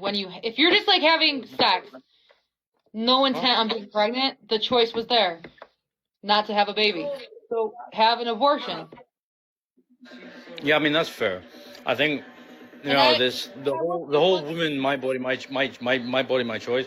I completely agree with that, man. Because if you think about the statistics of this, right, It's not even about a choice. is the fact that when someone I'm anti-propaganda. I think pro-life, pro-choice is propaganda because back when I was growing up, pro-life versus pro-choice was never a thing. It created this divide. Abortions were just there and people got them, and it didn't turn into political. We shouldn't be politicizing people's bodies. That's dehumanizing.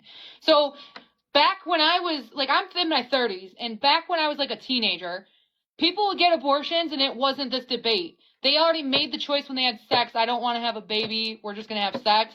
And if they accidentally got pregnant, they would get an abortion and it wasn't politicized. When you say pro-choice, that's like saying, hey, my car got stolen from me. I'm filing a police report. And someone says, oh, should you file a police report? Or is this God's plan? You know what I mean? like drive and go to your left. Yeah, here. Hello? Hey. Hi, sorry. Nick has passed you on. That's fine. That's fine. Men don't like talking about abortion. Yeah. I mean, personally, having one myself, like, I can't fight on that side of things.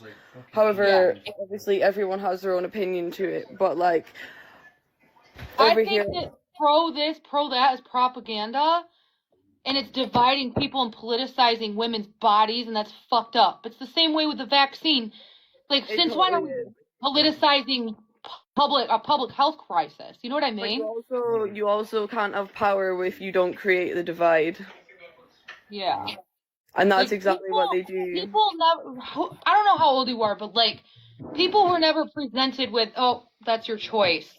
They would just get the abortion without being impeded with these choices.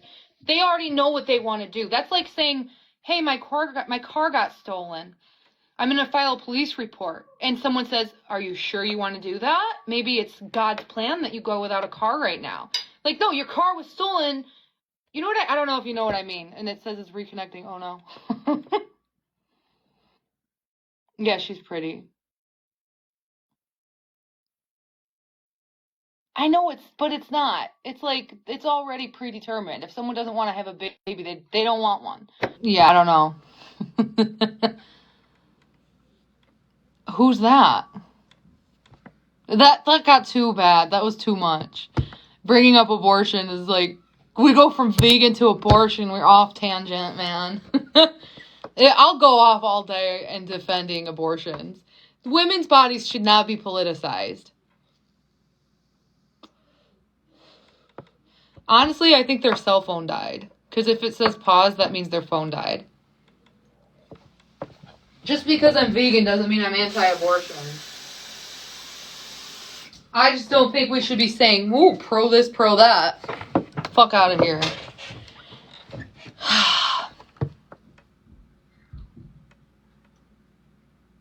Man, that was like, thank you for all the gifts, guys. I don't even know, man.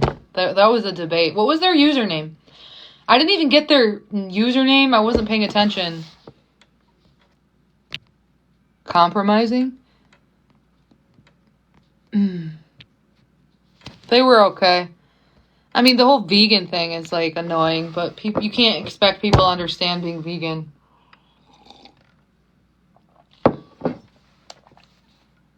Yeah, I don't know.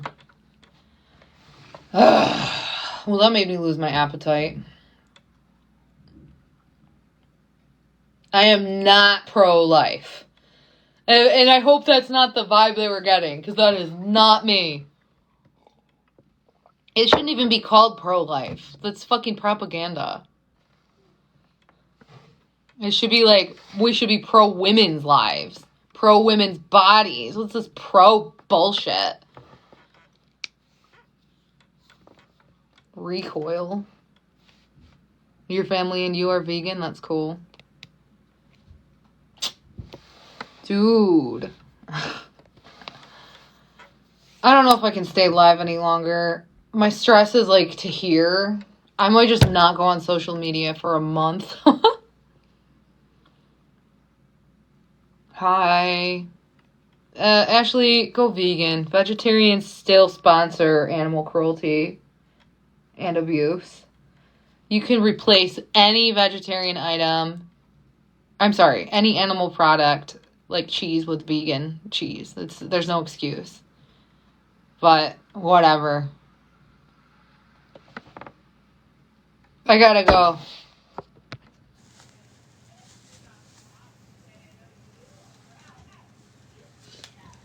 Whew. I've got messy hair tonight. Oh no. But we'll make it work. Oh no.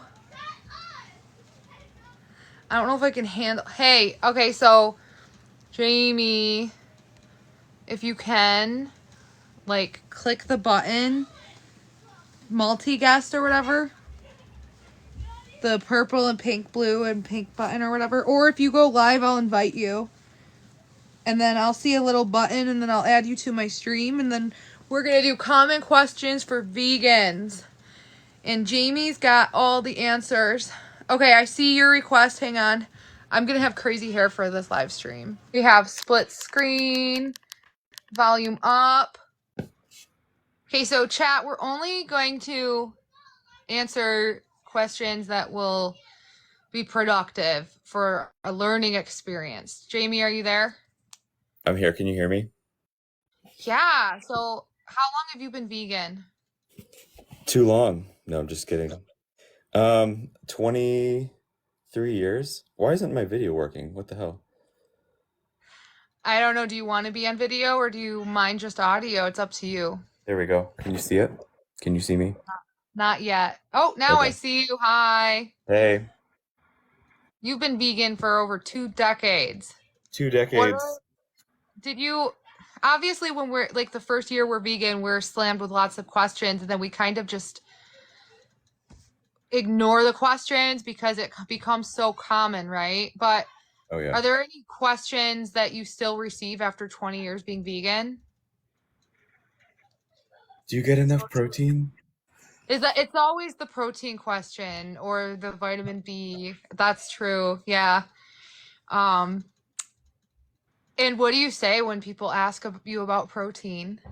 I say, do you get enough fiber? Do people ever ask you how they can go vegan? Some people have, yeah. And I've Have helped you a lot of helped them? people. Yeah. What was your I tell them just make the food you make and don't add animal products to it, right? That's really good. That's a really good Yeah. suggestion. Mm-hmm. What about Right there. this one I was asked tonight? I was hit with a new one tonight. If you were stranded on an island and it was just you and a rabbit with no fruits, no vegetables, what would you do? Would you eat the rabbit? I said, no, I'm sure I could find seaweed bark or some sort of vegetable on an island if I'm stranded for a couple weeks. I mean, let's say hypothetically, like we eat the rabbit, it's not gonna sustain us for that long anyway. True. So I would not kill the rabbit. Neither would I. I would probably go after the seaweed or some type of food that's available on an island. You know, there's more food sources on a tropical island than there are animals anyway. You would, I feel like, exert more energy chasing down a bird than you would plucking berries out of a tree. Probably. And like coconuts and a lot of different, I don't know, I'd have to like learn, but there's like tons of vegetables and plant life that you could eat there.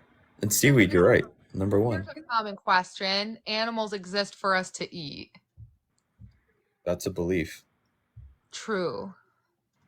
There's no scientific backing. I mean, it's literally a belief. If you believe that, then you can't disprove that. It's just a belief. Doesn't mean that it's legitimate for your decision making. Now that we're bringing up beliefs, someone compared being vegan to a religion and how some religious groups will walk around promoting their religion, say you need Jesus or you need this. And they say vegans do the same thing. What would you say to that?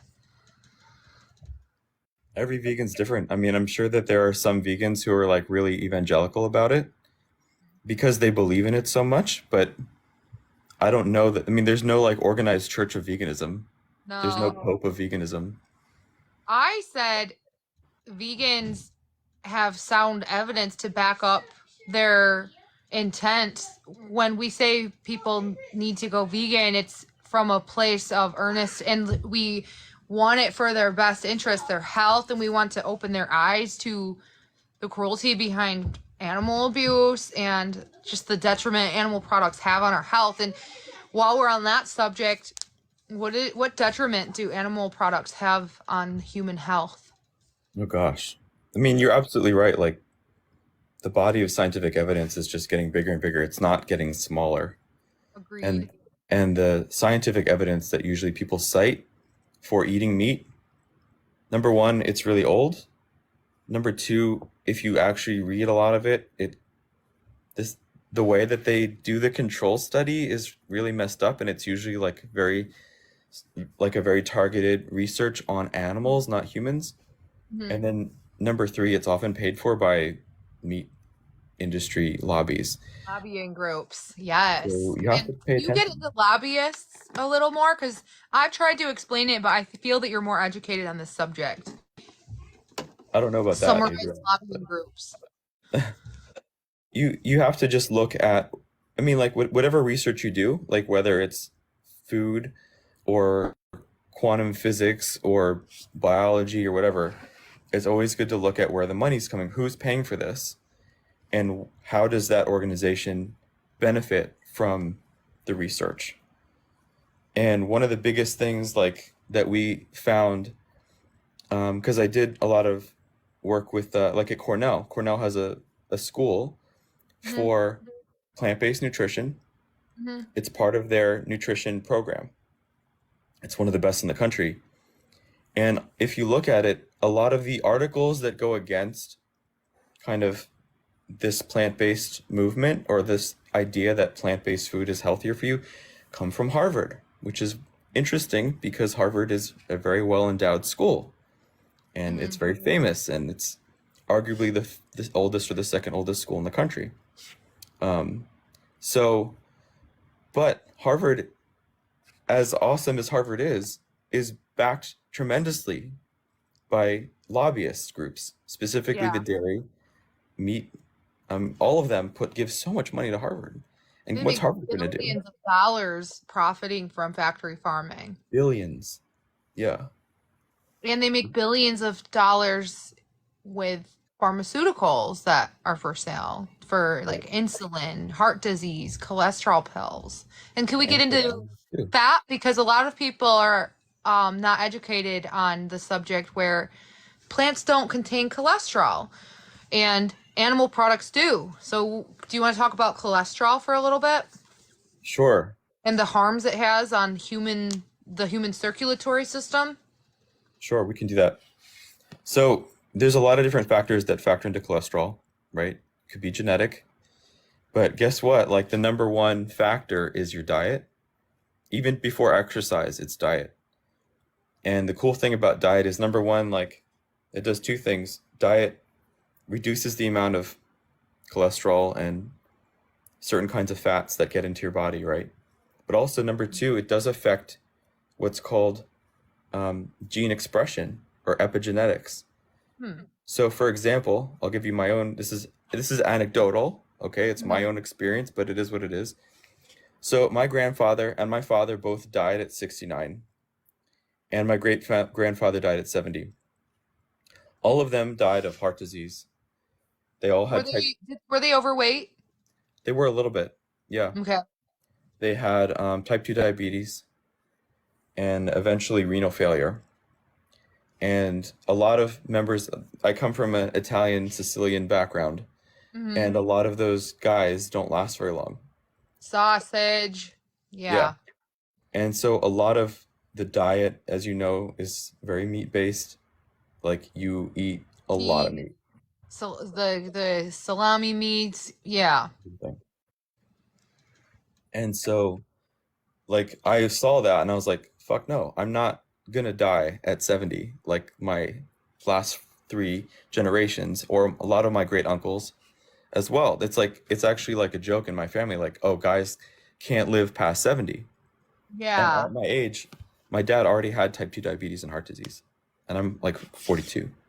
Wow. So, and now everything is perfect. Like all my numbers are great. Now look, I'll be honest, it could be that I didn't inherit those genes, but most likely I did.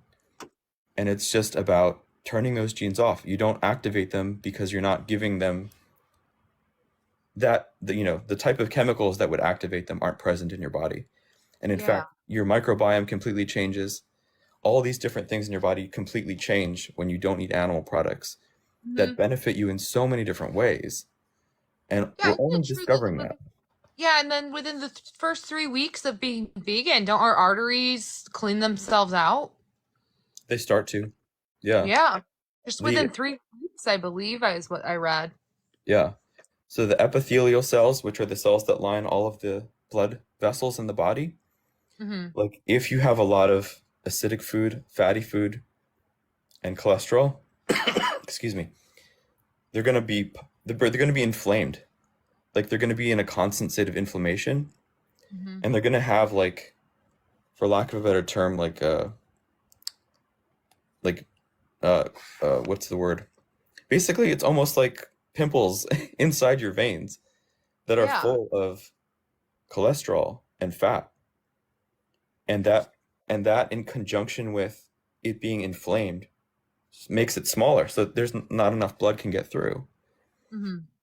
right? So, but yeah, you're right. After like the first 10 days, you're going to see an increase, and then 3 weeks, and then 6 weeks, and then 6 months. It's drastic. You're right. It's It amazing. is. Because you see pictures if you search in Google Images on someone who eats animal products, their arteries, well, I guess meat eaters compared to vegetarians' arteries compared to vegan arteries, and vegans win every time. Every time. And then we can factor in colorectal cancer, the second leading cause of death in the United States, which is basically what I say caused by a chronic state of constipation. And you're just not dealing with digestive issues in your digestive tract when you're eating plant-based at the very least. And I know that's not vegan to be plant-based, but if you're vegan and you factor in your health benefits, it's just a better, healthier option. So, does anyone in the chat have a question for vegans, or do any other vegans in the chat have a question? I don't know if you have any questions. I'm just taking questions, but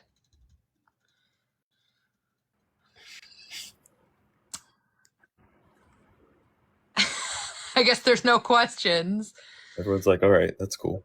I'm trying to think. Oh yeah, they talk about bees a lot. They say, they question, you have to kill a lot of animals to farm plants. You have to kill a lot of That's a common argument. Vegans kill more animals while they're farming plants. I'm sure you've heard that argument before. Is our audio okay, Adriel? Is it like echoing, or is it okay? It was echoing for a second and it stopped. Okay. So people could say that. I mean, they're not technically wrong. The issue is that we don't have enough bees right now. And so the problem is that a lot of produce that requires pollination, which is like 80% of it, they have to basically move bee colonies around to do basically like mobile pollination or something. I forget what it's called. But they have to basically temporarily bring a beehive. Or something. I forget what it's called. But they have to basically temporarily.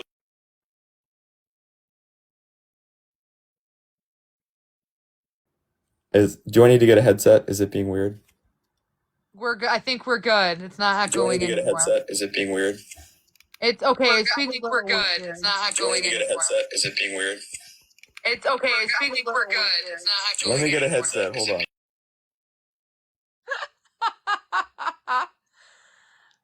I think you missed my first question.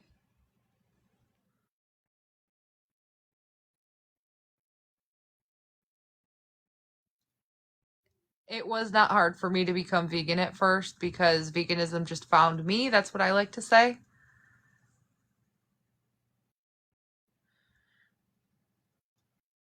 There we go. How's that? I think we're good. I think you missed what I said echoing. Basically, I mean, yeah, the question about bees is common, but people think that vegan, since we eat plants, that means we require more forest to be cut down to farm our plants. But I argue if you go to the vegancalculator.com and you see that every day a vegan saves the life of one animal, which preserves gallons and gallons of water. Oh, I don't know what happened. Okay. Oh no.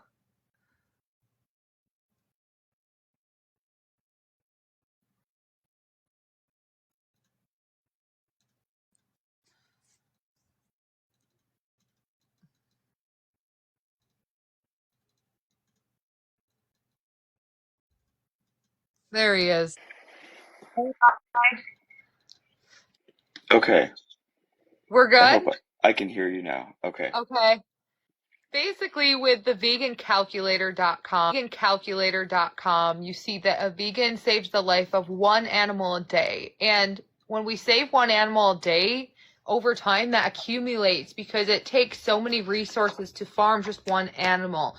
Gallons and gallons of water, thousands of, well, for one animal it would be one, like a couple hundred forest square footage, forest square feet.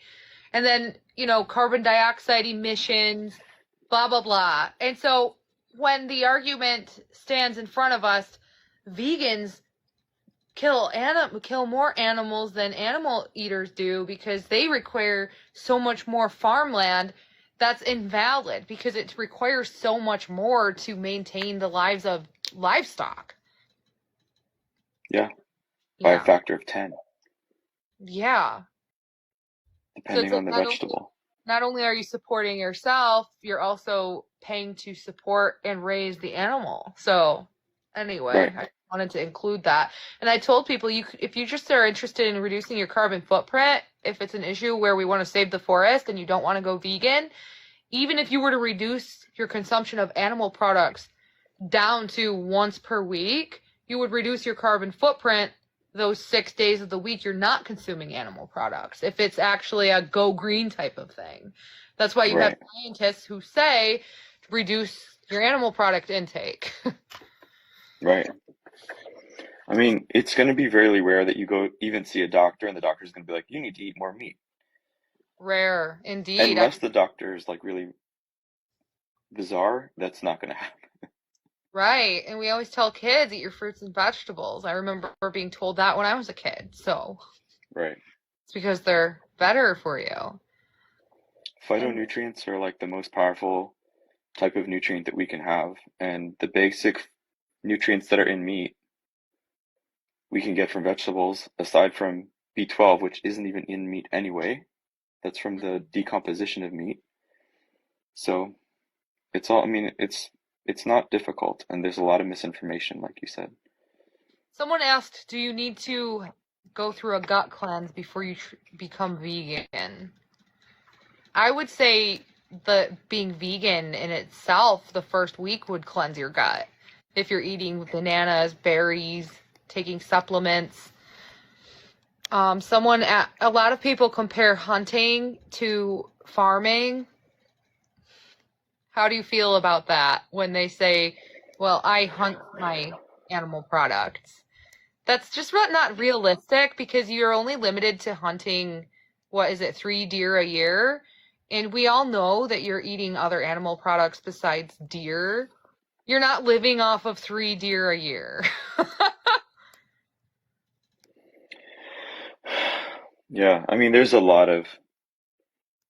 I'll start with like the colon thing. Like, there are some people that it would be beneficial. If you're concerned about that, like if you have Crohn's or something like that, like talk to a vegan or a plant-based nutritionist or dietitian to help you with that.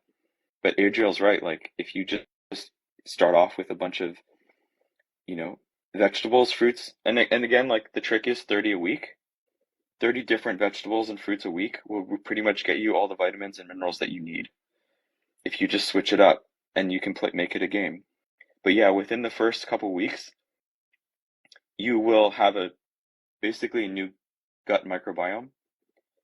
And this is a caveat here that sometimes people will feel a little shitty for a couple days because they're detoxing so hard that, and then like, oh, well, vegan's not for me. I feel like shit. And like, you got to give it time because your whole body is like, you keep toxins in your fat cells. And when you allow that, when you allow your body and your fat cells to stop collecting fat and to actually start releasing, you might feel like shit for maybe up to a week. And that's okay. That's actually your body resetting itself. And that's tough. Not everybody goes through that. It's rare, but it does happen. But it's an important part of the process of cleaning your body. Like, and even if you did that, if you just did a juice cleanse for a week, it would be the same. But as far as hunting goes, I mean, if that's part of your belief system, okay, but it's not going to help your health any. And it's not going to help the animals because lots of us are vegan for the animals. There's no humane way to end someone's life, whether that creature is a mother, father, brother, or sister. They have a family waiting for them. All mammals are social creatures. Yeah, and it's really like crazy how smart all animals are, and we don't give them credit for it. And we're actually taught that they're stupid. Yeah, but we're taught that the animals we choose, like dogs and cats, are smart. Dolphins are smart, and it's called speciesism. Yeah, that's right. Someone asked, let me scroll. So they said they're type 1 diabetic. If they go vegan, will it help improve their type 1 diabetes? There is evidence for that. There is evidence for that. So type 1 diabetes obviously is very different than type 2 diabetes. Very different. I cured my type 2 diabetes being vegan, by the way. Good. That's awesome. But what is the difference? Let them know so that we can bring awareness to how being vegan may help improve your type 1 diabetes. First, we have to differentiate type 1 versus type 2. Right. So type 1 is basically like your body doesn't create enough insulin. And there could be lots of different reasons for that. It could be genetic, it could be disease, could be, that you've had some type of damage to your pancreas, or, and it could be developed over time, but often you're born with it. Type 2 diabetes is something that usually occurs over 10 to 20 years. And it is an issue where you become resistant to insulin. So your body's like, nope, I'm not dealing with insulin anymore. Or it doesn't have the capacity to utilize it anymore. And that's because there's too much fat in the cells, and the cells cannot absorb the insulin. And that's generally the consensus is that it is a disease because there's too much fat in your bloodstream, and there's too much fat in your cells, and that your cells are unable to utilize the the hormones that are naturally in your body. And so sometimes you have to boost your insulin, or you take pills to help regulate that hormone. But type 2 diabetes, for maybe 90% of the cases, you can cure in 30 days with a vegan diet. My dad did too. He had type 2 diabetes, like I said. He went on a raw diet. Yes, I for 20 wish I days. could be raw again. I feel so good when I'm raw. It was gone. His type 2 diabetes went away. It goes away. Obesity, within 1 to 2 years, depending how much weight you need to lose. Why do we burn so much fat when we're vegan, when we're raw? Because obviously we can be overweight when we're vegan. I've gained 10 pounds since the holidays. I'm not proud of myself. Obviously we can, but if I were to make a few adjustments, it would be so easy for me to lose weight and become a healthy weight again. Yeah. Why is it so easy to burn fat as a vegan?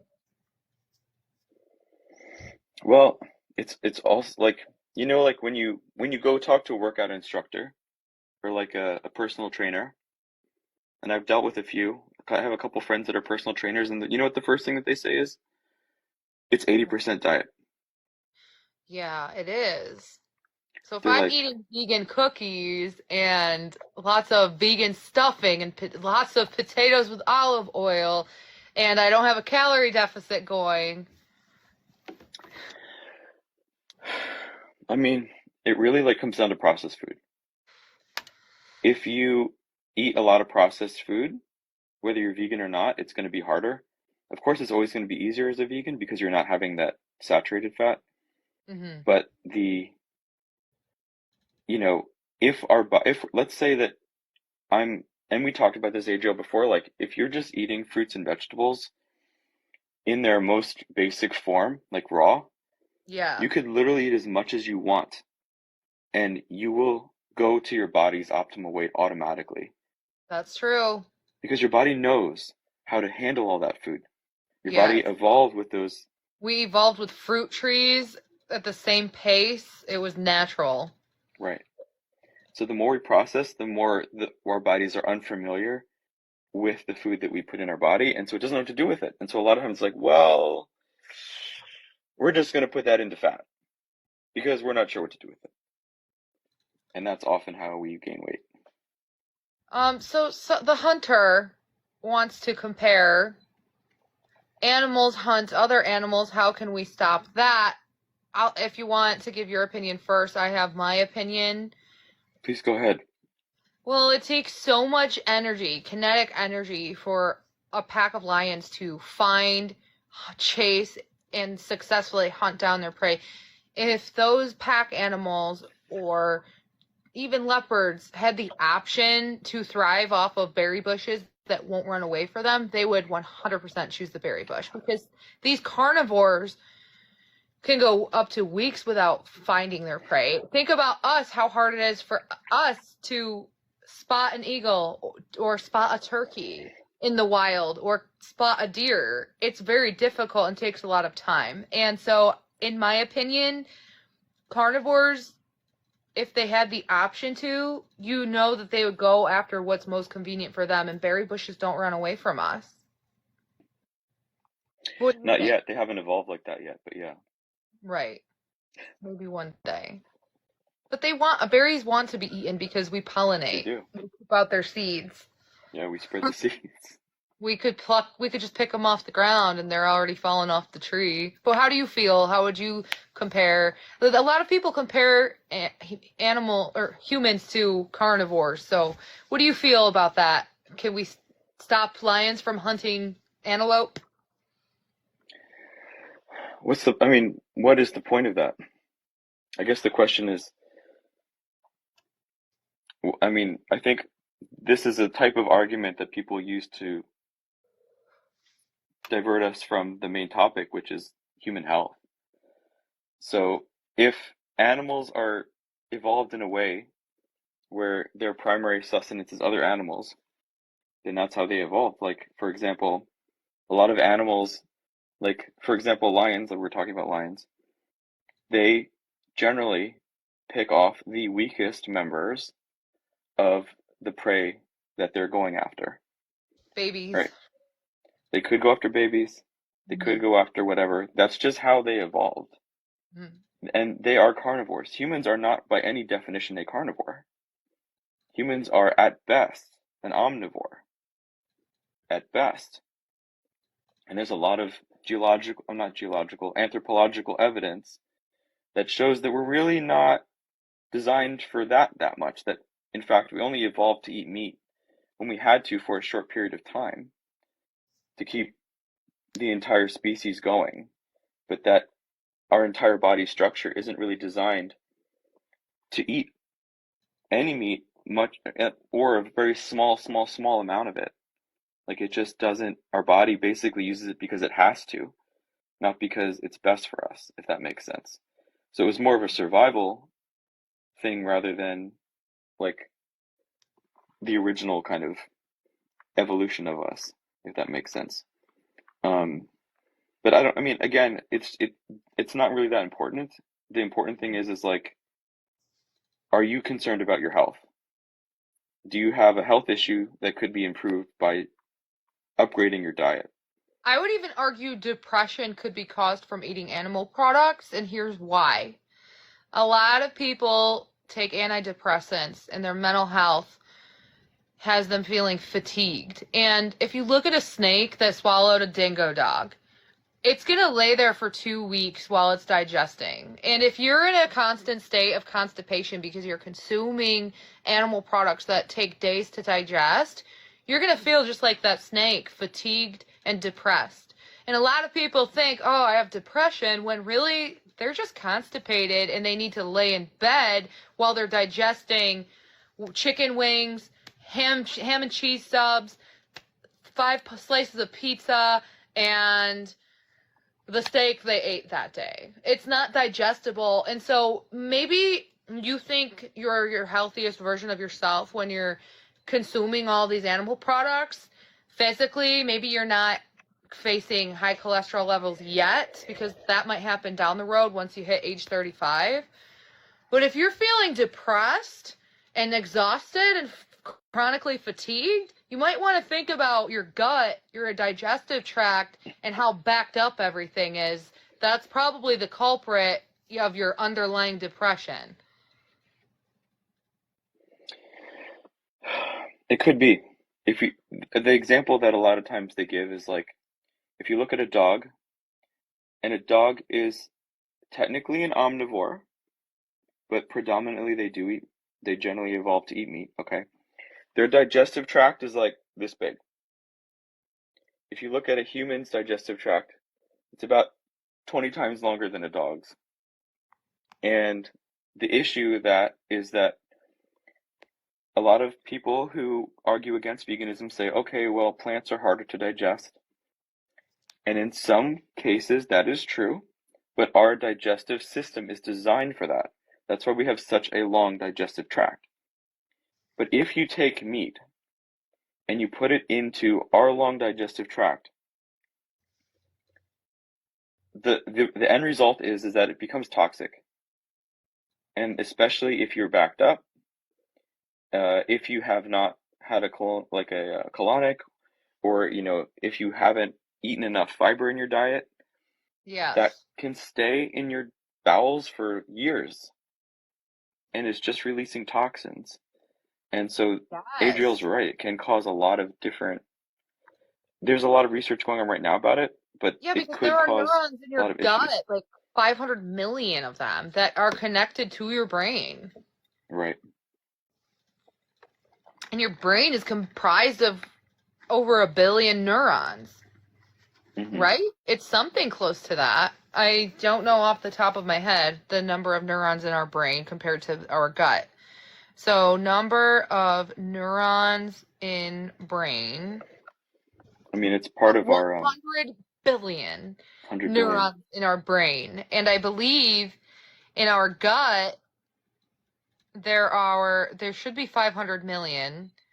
There's 100 to 600 million neurons in your gut, depending on, like, if you're saying your stomach versus your digestive system. So, and they are connected. How do enzymes or hormones from animal products alter our neurons that are connecting from our brain to our gut?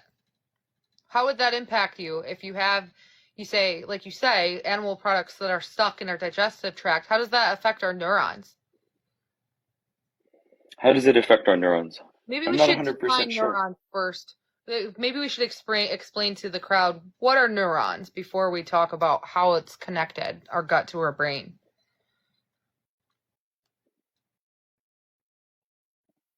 You mean what actually is a neuron? Yeah, what's the function? What's the function of a neuron? It's a good question. What is the function of a neuron, Adriel? To send it's basically a cell that sends messages, transmits messages from one cell to your brain. So, like, the neurons, let me double check. Definition of neuron. But the hormone question is really transmitting nerve impulse, a nerve cell. right.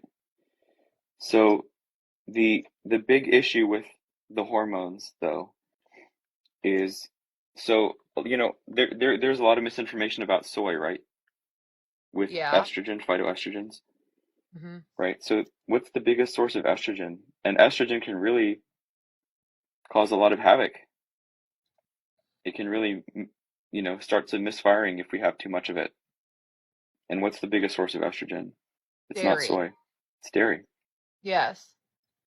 Because the mother just had a baby. She's full of estrogen, progestin, right? All the hormones that make her lactate, it's full of it. And so that can really cause a lot of problems, especially with, ironically, bone density. Yeah, and that also relates to vegetarians because someone said, how can I still be depressed if I'm vegetarian? And vegetarians still consume animal products like eggs, dairy. Right. Right. So, yeah, the gut is connected to your mental health. It is. And there's a lot of research that is being done right now to kind of determine how that works. I'm not an expert in that, but they're finding that your gut health is very connected to your mental health and to Yes. your hormonal health, right? And we all know that hormonal health is directly relates to our mental health as well, right? Mm-hmm. Of course. Right. Do you have any other questions, chat? Someone said, so a lot of people say, what are the steps it takes to become vegan? But I would being vegan is very simple. It's the elimination of animal products. So you just have to become familiarized with what animal products are. So the steps to becoming vegan is make it easy. So they have technology now that's so easy to go vegan. Like they even have an app you can download called Is It Vegan, where you just scan a barcode and the app tells you, oh, this ingredient is not vegan, this item is vegetarian, or hey, this item has glycerin, not vegan. So, and then some items, it can't be found. The app is still evolving. However, you have to become aware of ingredient labels, and it's probably your best interest. It's a kind of a fun experiment to go vegan. Yeah. I mean, the issue is like, if you want to try it, I think that you should try it to see if you feel better. And generally How? speaking, you will. Yeah, I'd give it 3 to 6 weeks. Right. Even after the third day, you're going to feel light and energetic, very energetic.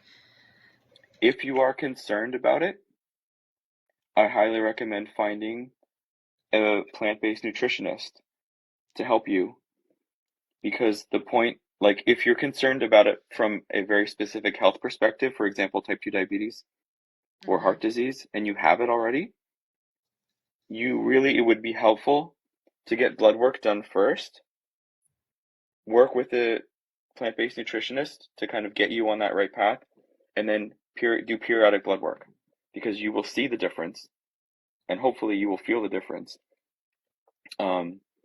When I had a really major thyroid issue, right, I was vegan, but I was not the best kind of vegan. I had to do different things, but I had to do like energy work, I had to do acupuncture, things like that, which is why I'm into energy work. But what I also changed was my diet as well. I reduced processed food. And so by switching to a more raw vegan diet, right, I could quickly see the differences. And I didn't have high cholesterol or anything like that, but there Mm-hmm. were thyroid issues that I was having that would have been a lot worse, apparently, had I not been vegan. But then when I switched to a less processed form of veganism, where it was mostly raw, it completely went away. And it has been away since 2019 or 18.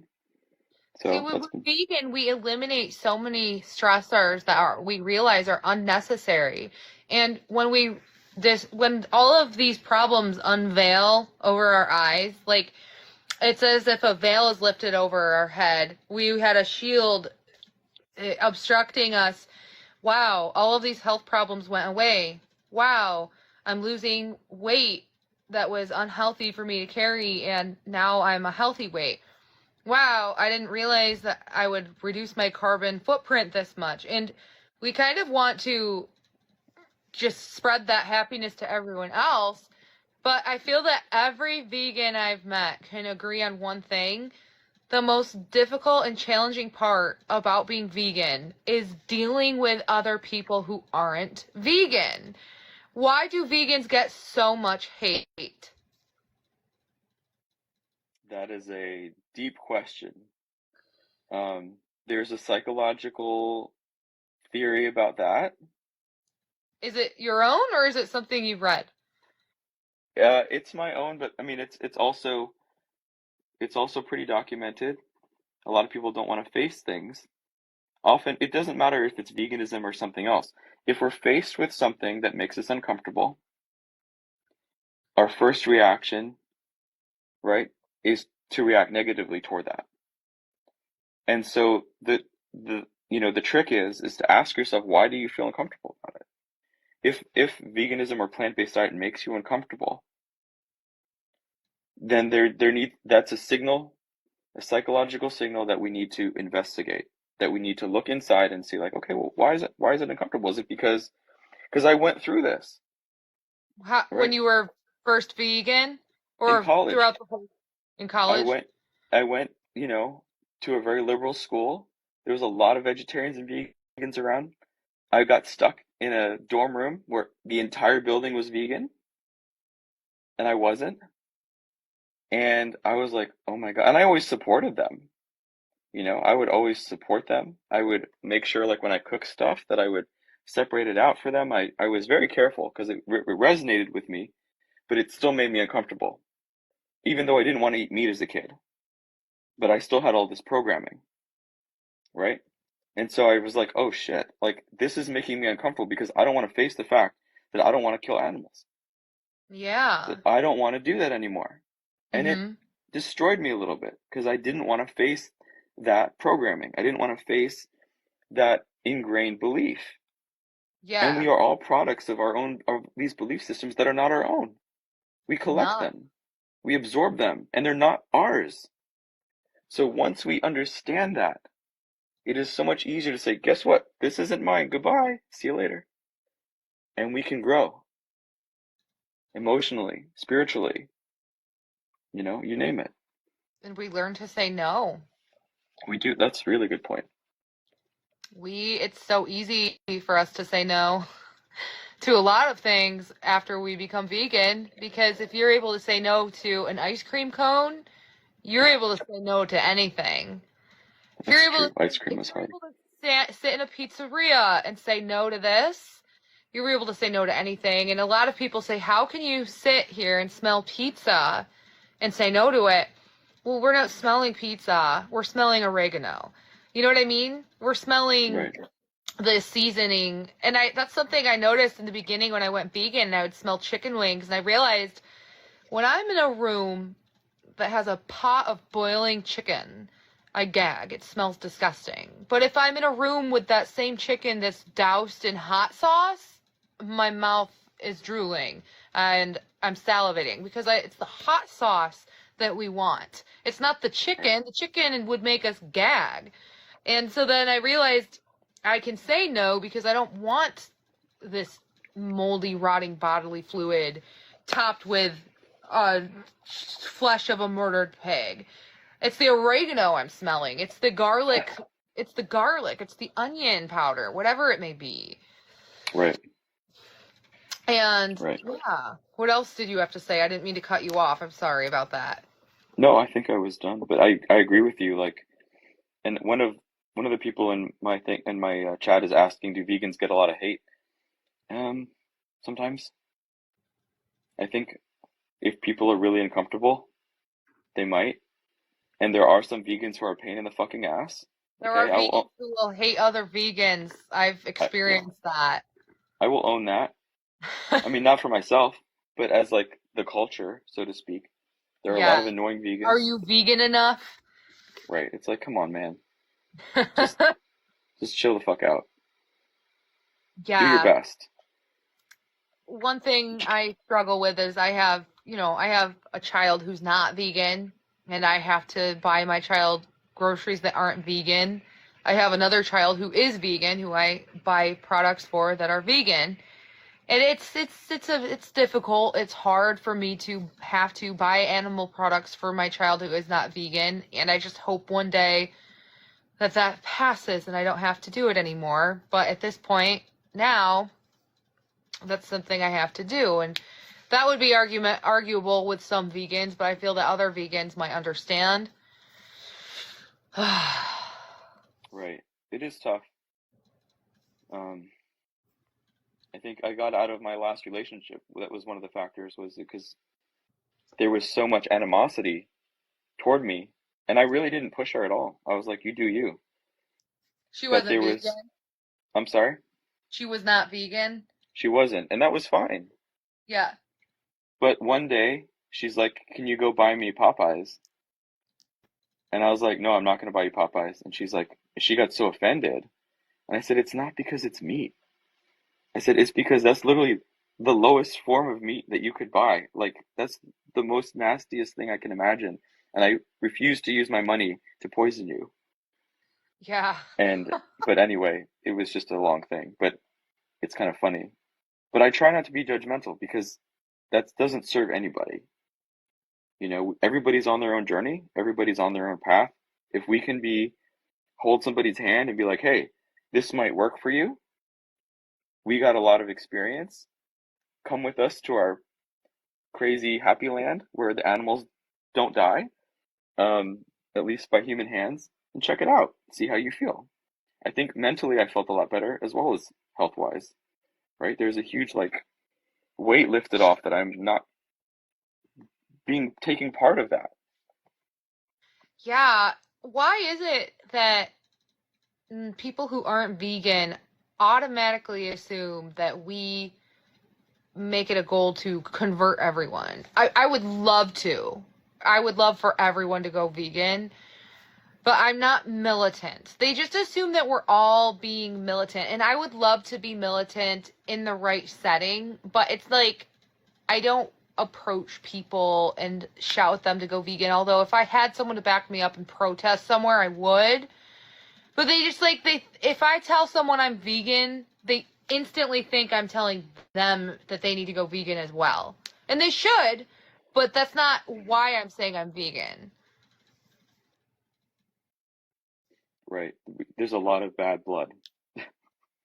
Yeah. There's a stereotype Yeah. that we have to fight against. Well, it's just that if they were to understand, we aren't trying to have a power struggle. We don't want power over their lives. We want them to empower themselves and liberate animals from the largest, I don't want to say the H word, but it is the largest mass unaliving of creatures in history. You have billions and billions, over 950 billion animals have lost their lives between the years 2000 and 2023. And it's just so unnatural that these animals were the product of man's hands. They didn't mate.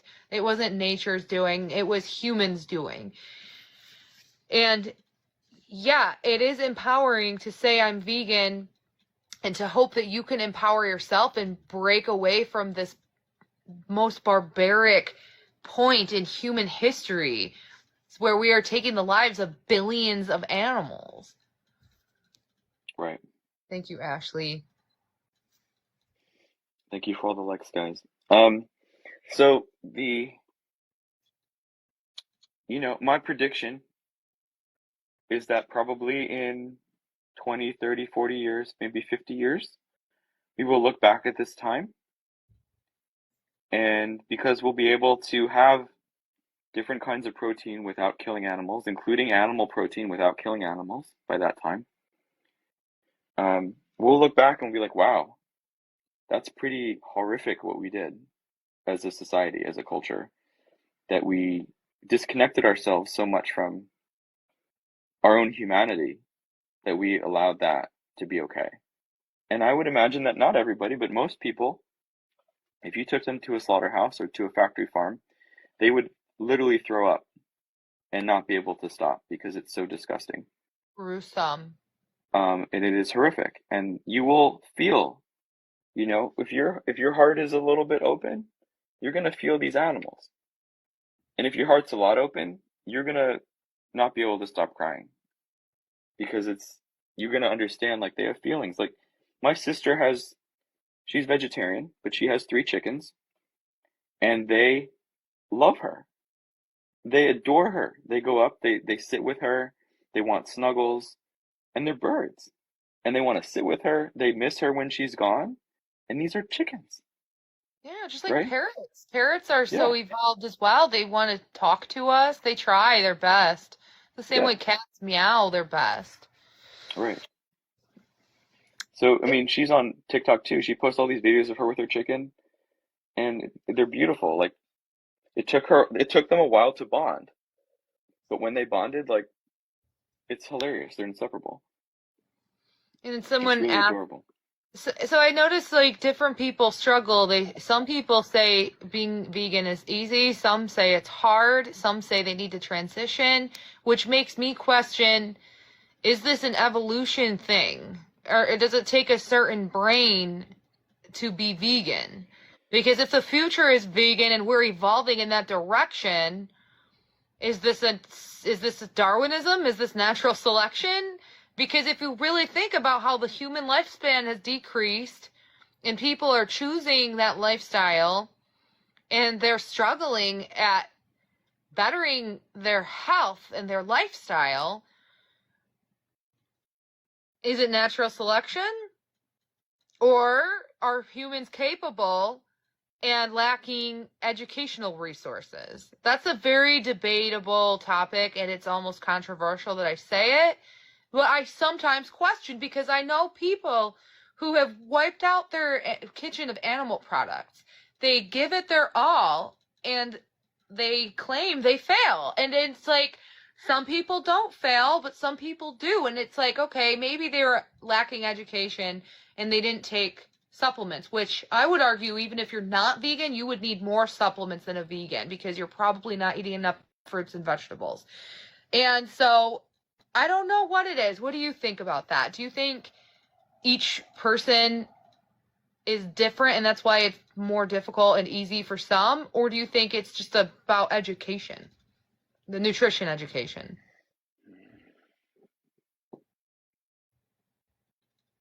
There's a lot of levels to this question.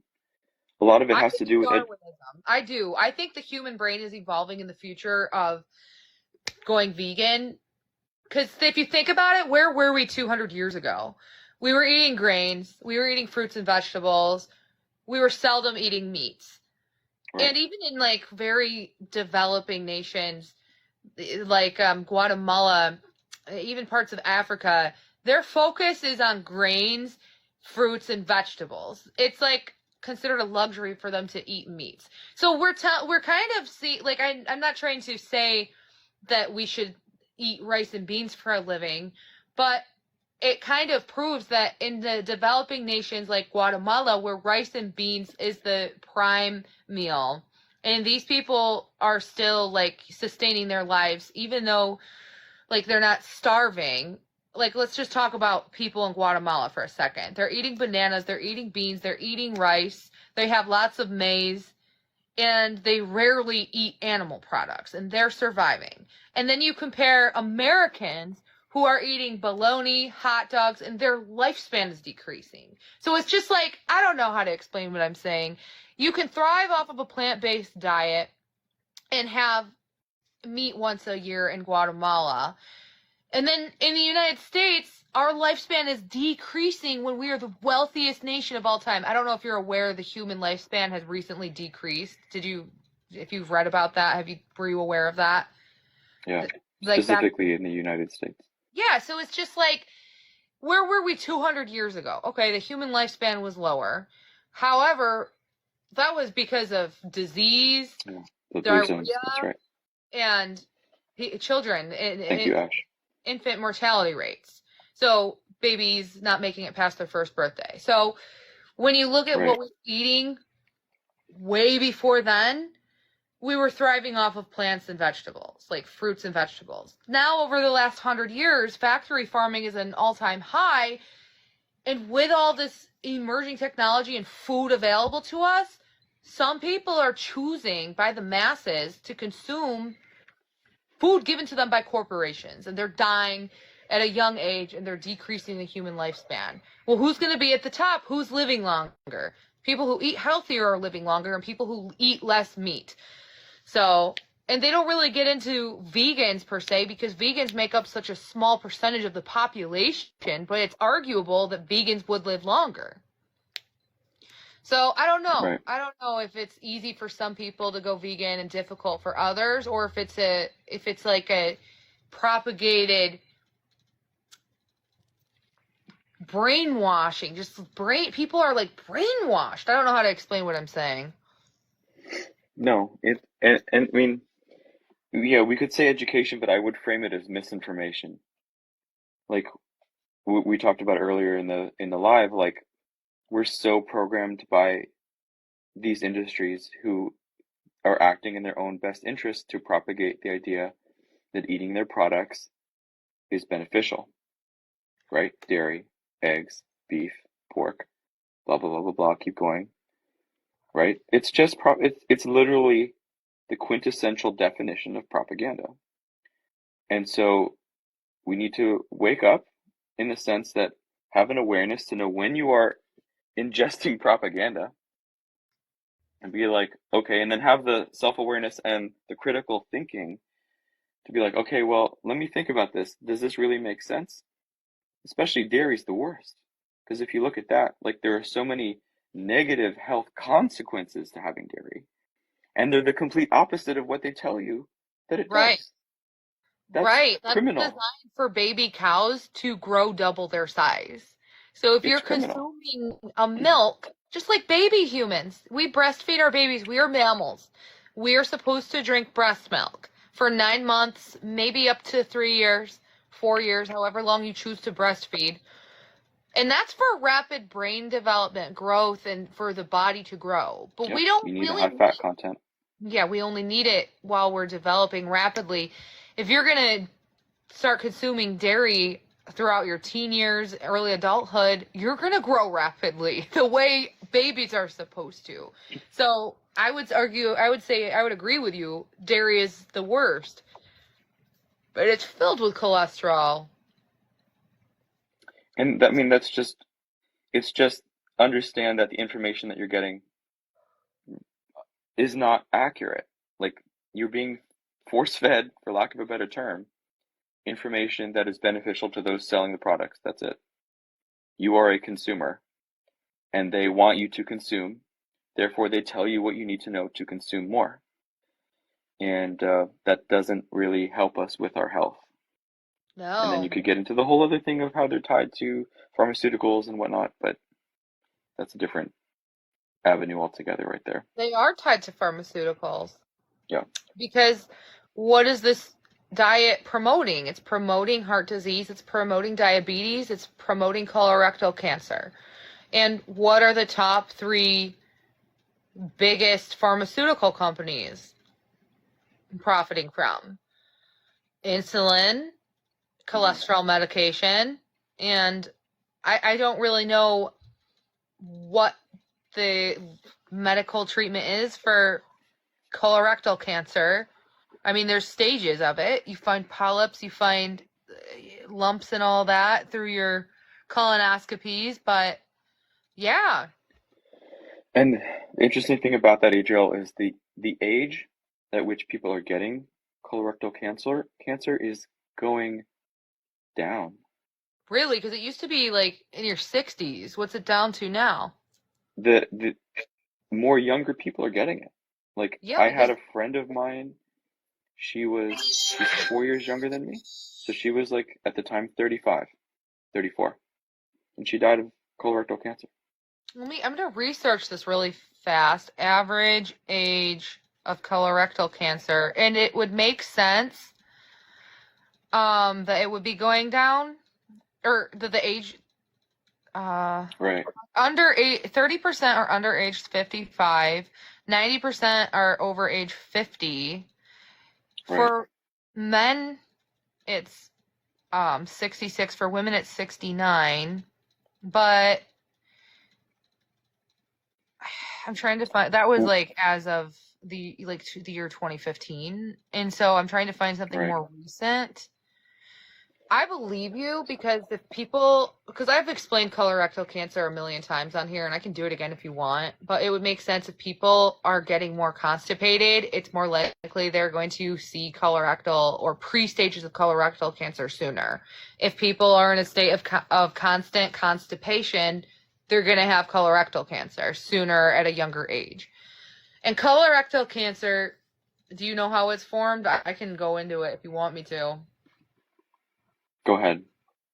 You have your digestive tract, like your colon or your intestines, where as the bowel passes through, you have a compact stool.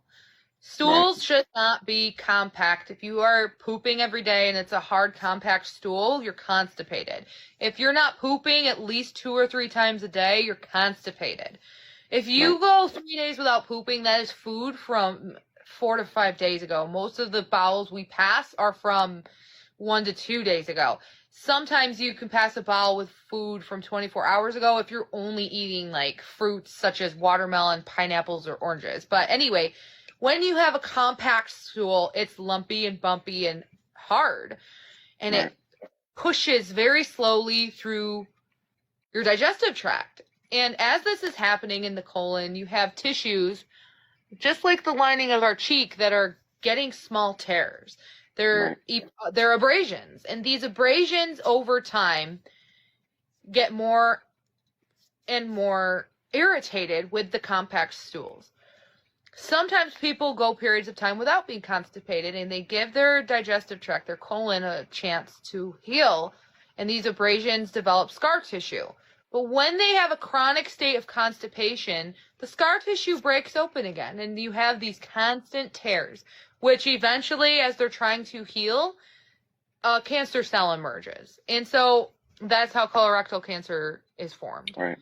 And the microabrasions and the toxins that are absorbed through them too.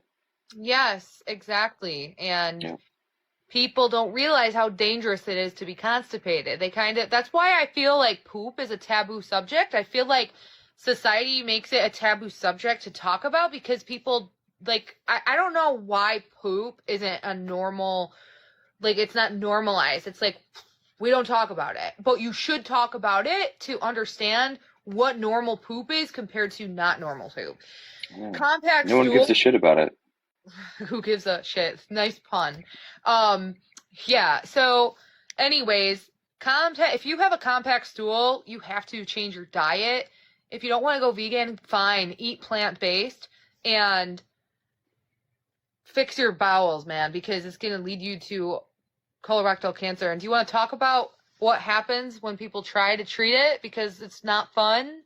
It's terrifying, and it's like what's the percent mortality rate of it?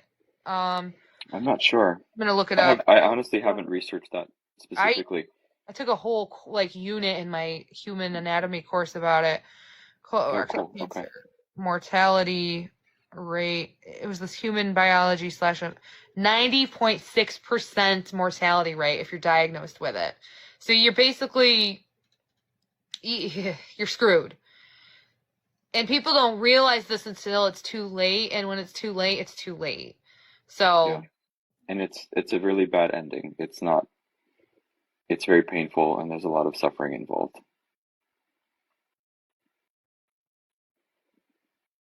And we know scientifically, with a lot of evidence, that over 80% of all cancers can be completely avoided, prevented by a plant-based diet. That they know of. They think it's higher, but it's been proven scientifically. There's a lot of evidence to back it up. Yes. Yeah. Well, let's change. And you're not even going to have any markers. You know, like I'm getting into my early 40s, and they're like, oh, you got to get this test and that test because you're probably going to have early I had nothing. Perfect. That's how messed up our industry is, the medical industry. They're already waiting for it. Yeah. Like they're ready. They I want mean, I'm to. glad they're checking, but But it's no pun intended. it's already assumed, it's preconceived. That's why I'm happy I had this doctor from India who diagnosed me with type 2 diabetes, because he came from a different culture. He came from a country that's overall like has more plant-based diets than the United States. I'll put it that way. He diagnosed me with it. And I said, "Oh, can you prescribe me a medication?" And he said, "You don't want to go down that route." He said, "You need to eat more vegetables and you need to exercise. When you increase your physical activity and eat more vegetables, come back and see me in 6 months." And I never went back to see him in 6 months anyway. But I started exercising. Within time, I had became vegan. And at my most recent doctor visit, which was a year ago, I haven't been to the doctor in a year, like for that reason, for blood work and all, everything checked out. My blood sugar, my protein levels, blah, blah, blah. Perfect. I was low sodium at that point in time because I had an issue. But besides that, I didn't get my thyroid hormones checked, but we can assume everything's doing well. But yeah, so imagine if I were to have had an American doctor that just wanted to make a few $100. I'll always wonder what would have happened. Well, American doctors are also incredibly restrained on what they can and can't do because of shitty insurance policies and whatnot, and they're not trained very well on nutrition at all. So it's not really a great combination there. We got a comment that's actually igniting a topic here. They said you can find anything you want to support how you think. It doesn't make it true. So what you're describing is called confirmation bias. And you're right. Confirmation bias is when you have a belief and you can find evidence to support it. However, it's better to be right and have a sound argument in the event of confirmation bias. And in our case as vegans, we have evidence. You know, this is evidence-based, case by case. These are doctors, nutritionists. As for the lobbying groups, that is something that Jamie can describe better than I can, but it's just like you can. Yes, go ahead. Yeah, the important studies, like the way that we study things in science is, especially with food, isn't that great. Like we focus on one nutrient and we like feed a bunch of it to an animal and see what happens. So it's not really that great in the way that we necessarily do a lot of targeted research, but the research that you need to look at is called cohort research. So you're looking at an entire cohort of people, right? And it's based on sometimes different data points, but you're looking at a whole population, and this is where the blue zones come up. This is where the China study comes up. This is why the Mediterranean diet is so popular.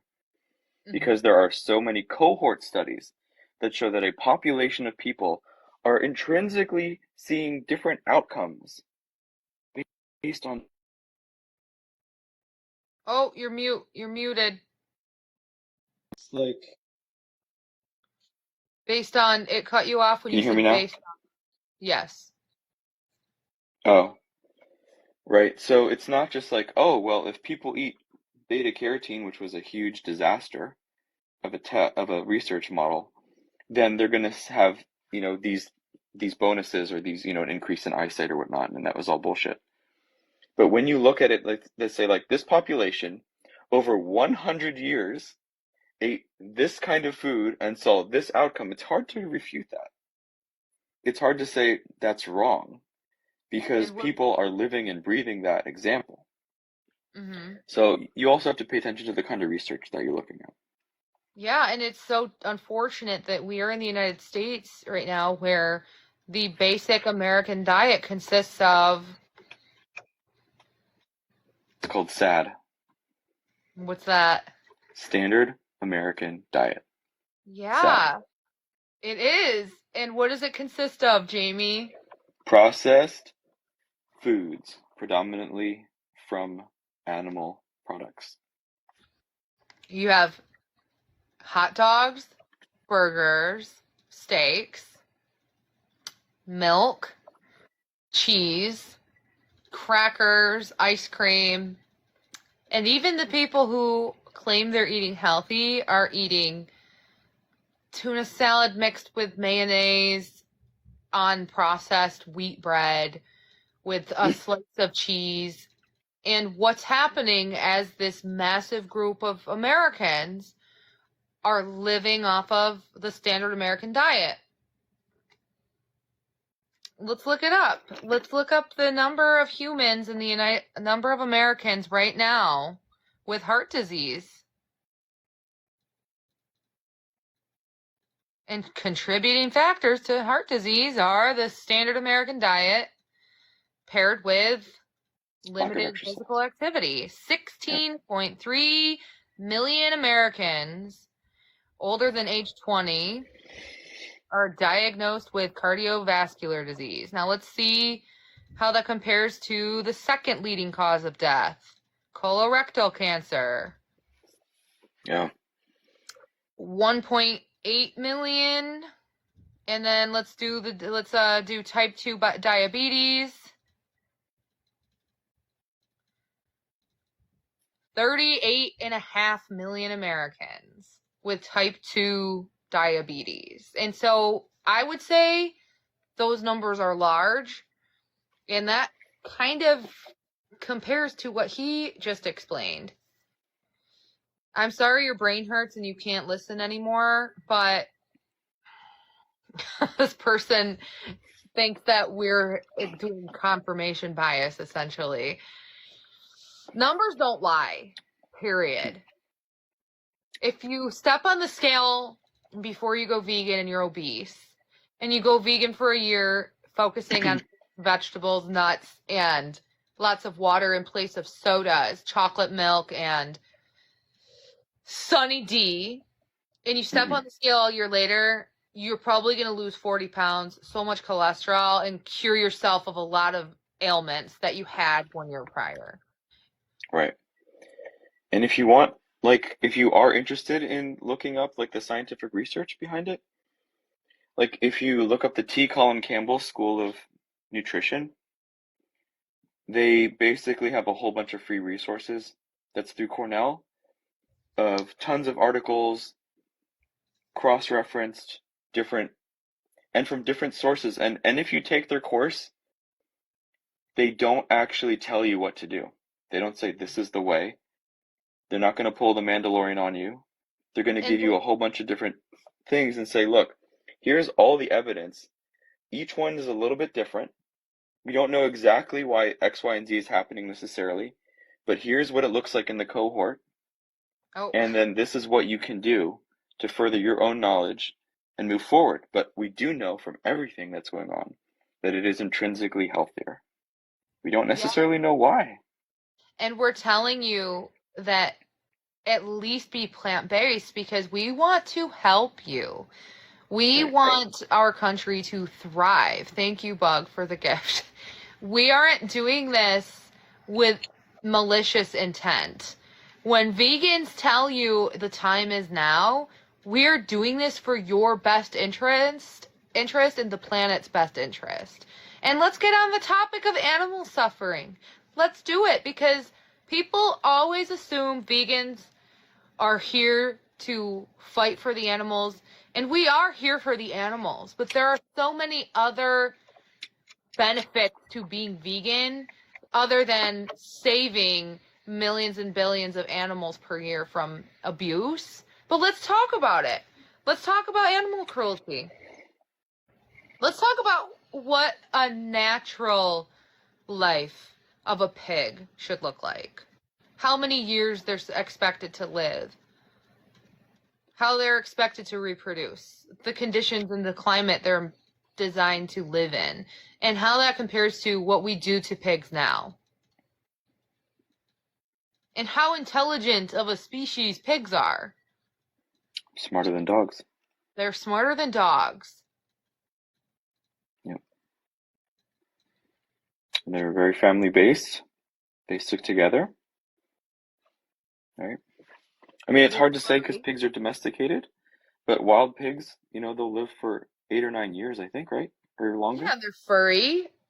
And we've bred them into an entirely different, the way we've genetically modified pigs is terrifying. Yeah. Yeah, one of the commenters is saying crows are really smart. You can teach them to talk. Yeah, crows are incredibly smart. They actually remember things. They'll remember if you help them. What was their username? Rogue? That's Where's the Beef, ironically.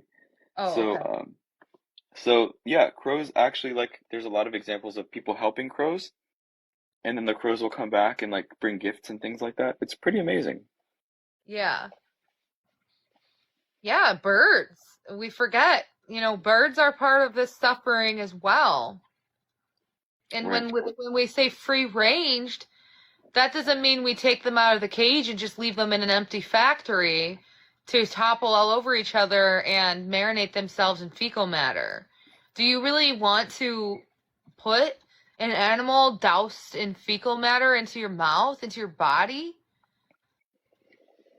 There is a lot of fecal matter in factory processed meat. That's true. It is very true. And it's so funny to me because, the number one cause of death right now in lots of countries of Africa is caused by sanitation issues leading to diarrhea. They get E. coli.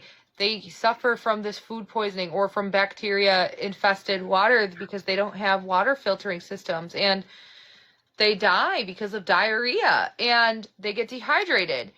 And people in the United States are willingly putting all of this toxic waste into their body. It's a normal thing to get food poisoning in the United States. Oh, I got the burps. I got the sulfur burps. I'm puking. It's fine. I'll be better in a couple of days.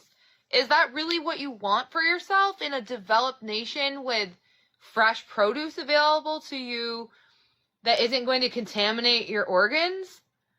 It's just people are choosing to put toxic waste into their body. And not to mention that toxic waste was rooted in suffering and cruelty. It's cruel. It's not natural. There's nothing natural about artificial insemination and mass producing an animal like pencils. Yeah. We've kind of lost our humanity with that. Do we produce more pencils a year, or do humans produce more chickens a year? Let's see. How many pencils I would bet chickens. produced a year?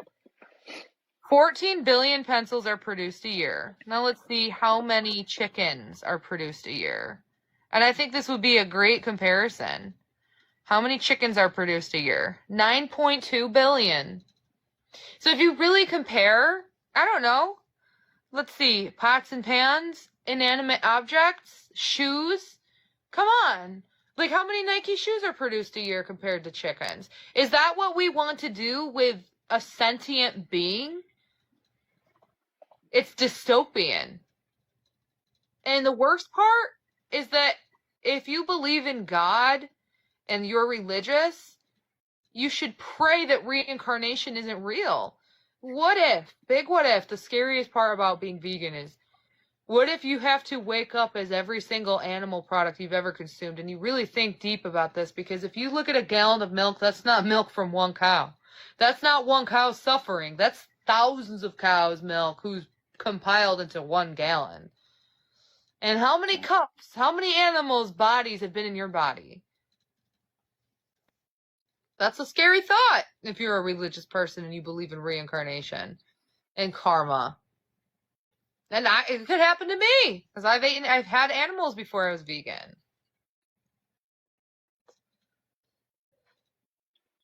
And someone said, how do you feel about people who raise their own animals and eat the farm animals? I don't believe you. I don't believe you one bit.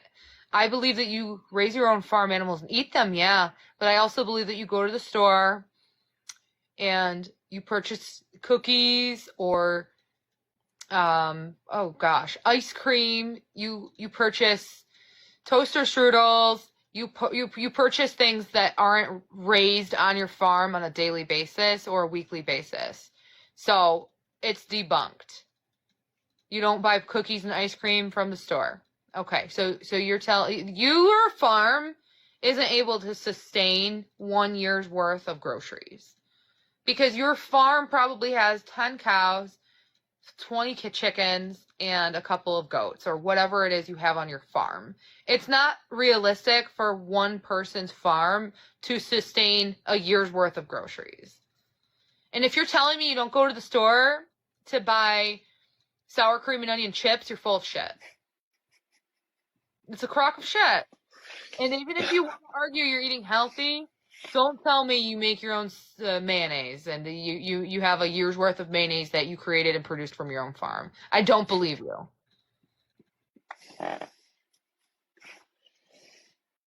Yeah, you see chips with the milk powder you produce on your own farm. Do you know how long it takes to milk a cow and how much milk is actually produced? Because coming from me, I have breasts and I've actually breastfed children. Droplet by droplet by droplet, it could take hours to produce just this much milk. And that's from 2 breasts. So we can assume it could take hours to just produce this much milk in one day. And it's day after day after day. Cows that they do that. Okay. Let's see. How much milk will a cow produce in one day? 6 gallons. Yeah. Up to about roughly 6 gallons. Well, I mean, that's a lot more than a human, but I mean, think what you're feeding. A baby cow. Mm-hmm. That's how much, that's what they need. That is what they need. And they, I don't know how many, I think they just give birth to 1 cow, right? Yeah. They can have Typically. twins, but usually it's 1. Yeah, typically 1, so. And they never mate. You have to remember that about cows. They don't mate. Factory farm cows. Oh, yeah. Yep. Someone said that the government is making it harder for farmers to own their own chickens. I have no idea about that. I don't know either. It wouldn't be shocking to me, but I have no idea. Okay. My sister's in France, so she can do what she wants there, but I don't know about the United States. I would love to live in France. I actually just said this the other day. If I could live anywhere, it would be Lyons, France. So. I'm not saying that humans produce the same amount of milk as cows, but I just know how grueling and long of a process it is to produce just a small amount of milk. Yeah. Okay, and to them, it's the same ratio. It's the same ratio, and this is an awesome question. I hate shopping at grocery stores that have animal products. But unfortunately, where I live right now, there are no vegan grocery markets. It's something that the future will have available to us everywhere. But unfortunately, I don't live in a vegan-friendly city with strictly vegan grocery markets. Neither do I. Yeah, I wish that it were available. In Buffalo, there's some. But I and will I'm in DC. Yeah, lots of vegans in DC too. It's just, I like though that a lot of grocery stores are expanding their vegan options, and like the grocery store I go to has probably more than 20 variants of plant milks, from like hazelnut to cashew to pistachio milk. It's amazing. Do you know when Whole Foods started it was vegan? I think I knew that. Yeah. Pretty crazy. Yeah, it's unfortunate it took an opposite turn, but they do still have vegan options. So. Oh yeah. I get vaccinated. Some vegans don't believe in vaccinated. I'm not anti-medicine. I know that the future is vegan and that eventually we'll be able to produce vaccines without animal testing or animal products. But I consider like my decisions from a moral standpoint. Like I tell you to go vegan for your own health. In my opinion, if I were to neglect my health, I am a risk to the human population, and we don't want to spread polio. We don't want to spread measles to others. So yes, I'm vaccinated, and my children are vaccinated.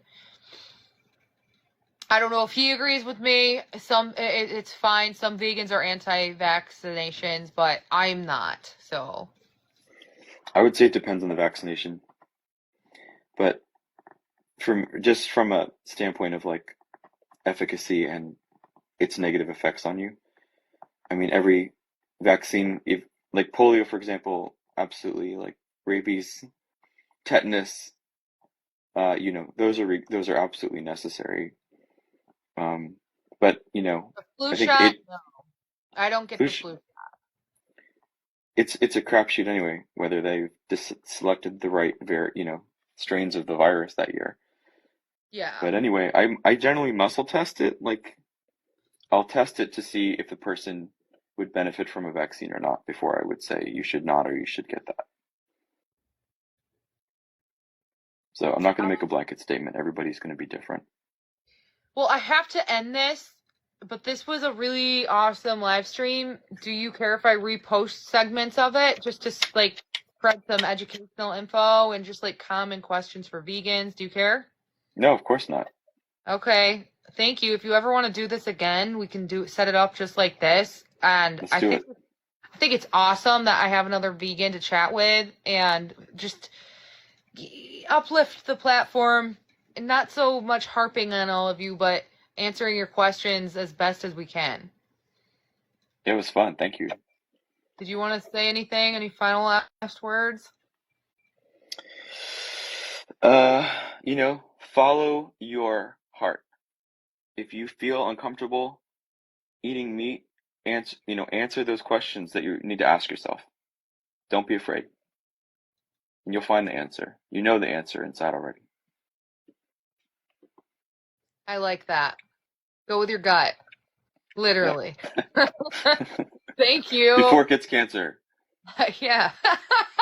I don't want to say it. Thanks for saying it. Thank you for all of this. Good night, Jamie. If you want to do this Good night, again, Adriel. text me whenever. You got Bye. it. Thanks. Bye-bye. Bye.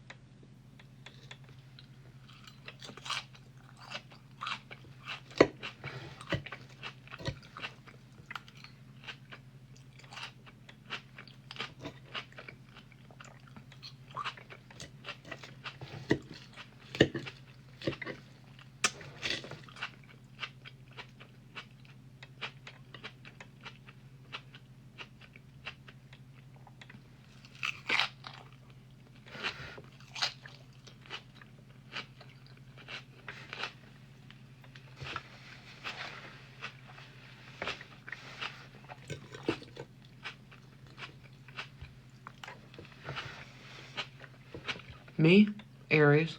Hi, Ojapunk.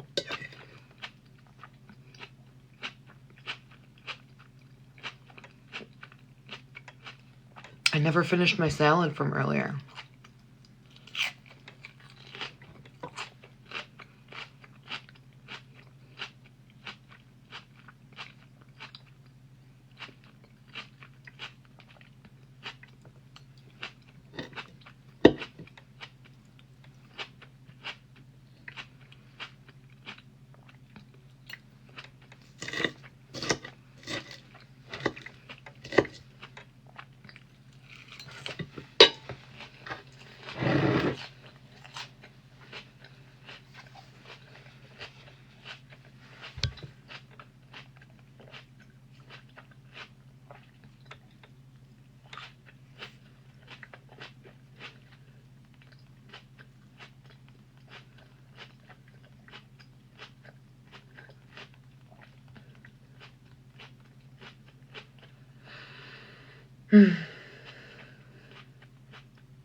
Hi.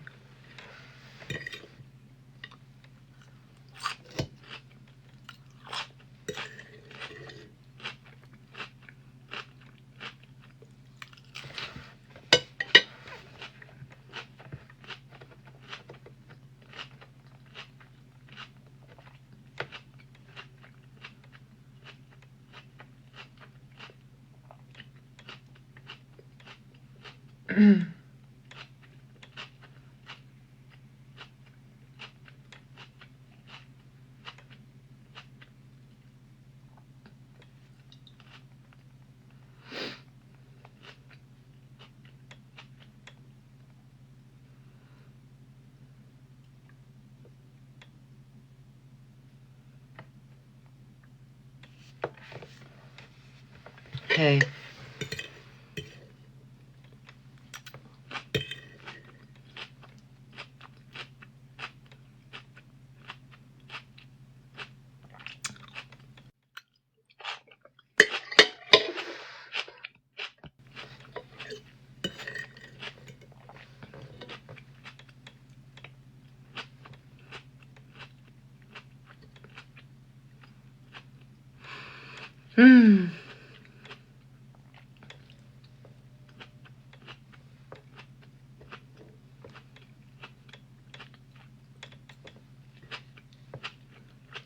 It was pretty good, Leticia. How was yours?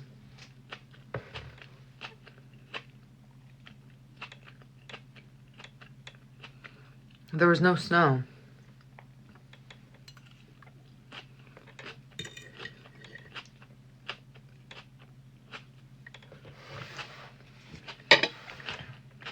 It's been really warm.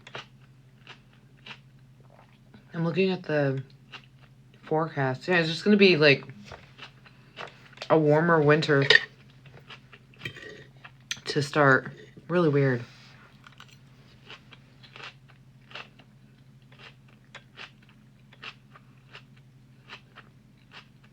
Hi, Tracy. Emma, I went to a family gathering on Christmas Eve and I visited with my grandparents on Christmas. Made dinner, hung out with my kids. And then today,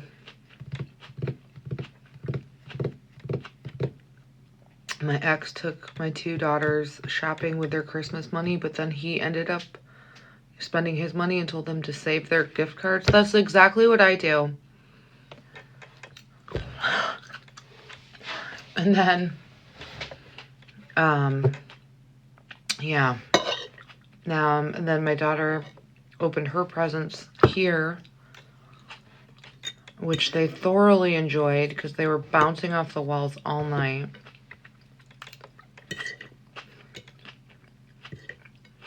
They drove me nuts.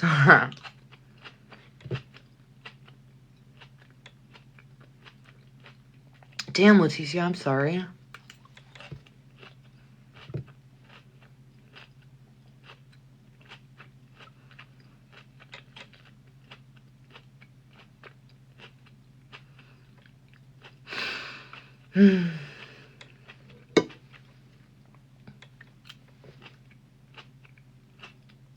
Yeah, they were having fun.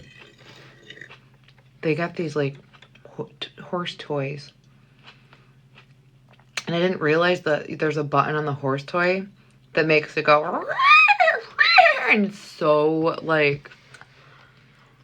And then I got them karaoke microphones where they can, like, connect it to their cell phone. It's like a Bluetooth karaoke microphone with a speaker box in it. So it, like, records them, plays them. I don't know, man.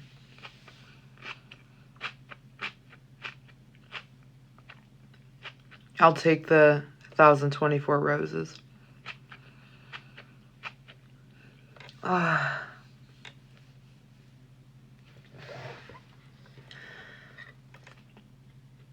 It's weird, Sean. Me too, Tracy, but let's just hope. So I contacted my ex about the Mateo thing tonight. And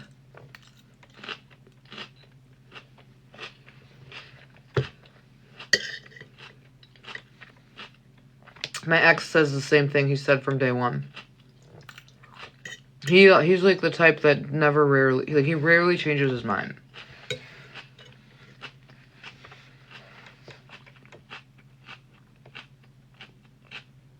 Me neither, Sean. I mean, I like it. Like, global warming, though, comes with extreme weather patterns, though. So we might get, like, some crazy hail storms. We might get slammed with one crazy snowstorm. Aw, Leticia, that's so cute. But anyway, my ex is convinced that things got so crazy with him and my mom, he decided to just go off the grid. Yeah, we were in a La Nina phase for like 3 years. Well, there's La Nina, then there's the transition period, and then there's El Nino. But it's a record something every year. And that's not good. If you have a new record every year with weather activities. Because that means when it's hurricane season, it's going to be... Hopefully it's going to be going into the ocean and staying away from the shore, but... I don't know. Hang on a minute. I'm scraping my sunflower seeds out the window.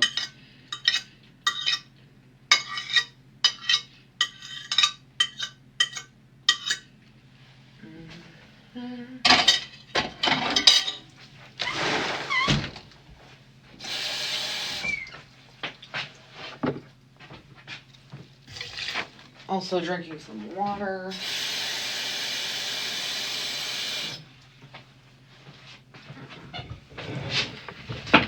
Okay, so my ex, Tracy. I mean, I hope I'm okay. Thank you for the gifts. Oh, my family has been this way since it all started out. Like, this has been going on for 3 years. I just haven't posted about it much on TikTok. But I got triggered today because today's the 4-year thing, and I basically posted about this on Facebook every year. So, here's what my ex said.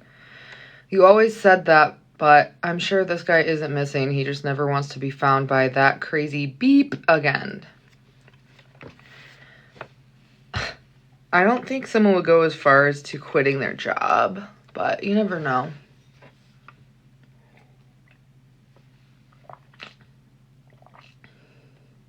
I don't know his family's, like, names or anything. Do you know how common of a name it is? Matthew Wilson. And I don't know how to find the kid's obituary. There's, like, a billion Matt Wilsons in the world, so... I really don't have much to say, unfortunately. I wish I could say more, but I'm like, I said everything I could possibly say, except, the one thing I didn't say was what my ex said. Maybe he is alive and he just wants to seem like he's missing so that he never has a situation like this happen again. I don't really know. I just don't understand how the neighbors witnessed him attempt to unalive her if she claims he was naked when he attacked her. Like, how did they witness him attack her if he was naked? Katie. Oh my God. I can't stay live that much longer because I'm going back to bed. I was in bed already, but I got out of bed and I was looking at this work with artists thing, so I had to use CapCut and make a video using a sound to be put in a challenge. I'm trying to do TikTok challenges in the creator space for money, and I decided to just go live for a bit and finish that salad. but I posted the whole damn story. There's like 10 videos about it. Because you know me, I break up my stories into videos. And it was basically like a rehash of what happened 4 years ago. My mom had a breakup with a guy who has since been missing, like totally off the maps. And when I shared the story, my family started raging at me to delete the videos. And it's like raising the question, why? My mom claimed he attacked her and almost unalived her. So if she wants him to be found, why wouldn't she want a missing persons post to be up? If she's truly innocent, like, why not? Did she really press charges? Was there really a warrant for his arrest, or was it all a load of shit? So, anyway. Oh no, it's a story. It's not made up. He's a real person. Good luck finding him.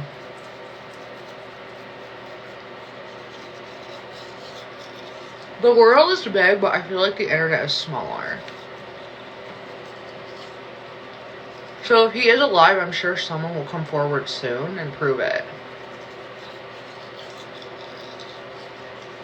No, Emma, that's expensive. I don't even know his family's name.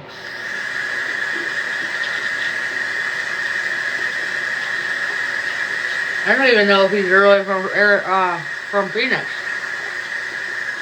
He could be from surrounding areas. You know what I mean?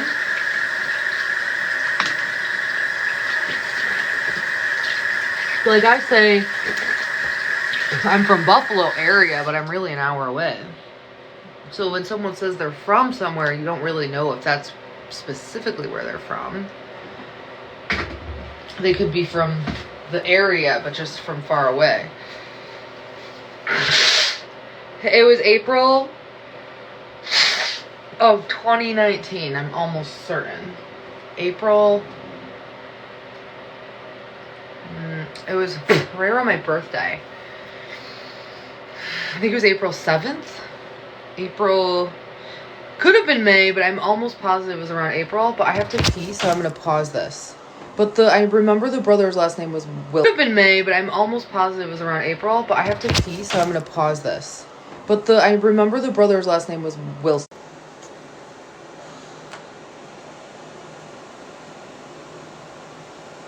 Yeah, I had to pee. Sorry. I don't know his brother's name. All I know is that he has an ex-girlfriend named Lyric, and I reached out to her, and obviously she hadn't heard from him in well over a year. And she said if he's the type of person who doesn't want to be bothered or seen again, he can definitely go into disappearing mode if he wants to. But I don't think that means he would get... I just don't understand the social media part, because, like, he was active on social media, so... And when I say active, like, he designed longboards, he advertised longboards, it was his income. Typically, people don't give that up, especially not if, like, the person they're breaking up with lives across the country. Like, he had no reason to delete his social media if he was trying to get away from his ex who lived in New York when he was in Arizona. Like, I could see if they lived an hour away from each other or less. But it's like, that's the part. And then the job hadn't heard from him in a year and assumed he quit. It's weird. And his wallet was left behind. It just gets weirder and weirder. And his prescriptions. And the fact that she said he took his projector with him and his gaming equipment and his suitcase, and it's still all in her basement, like right now.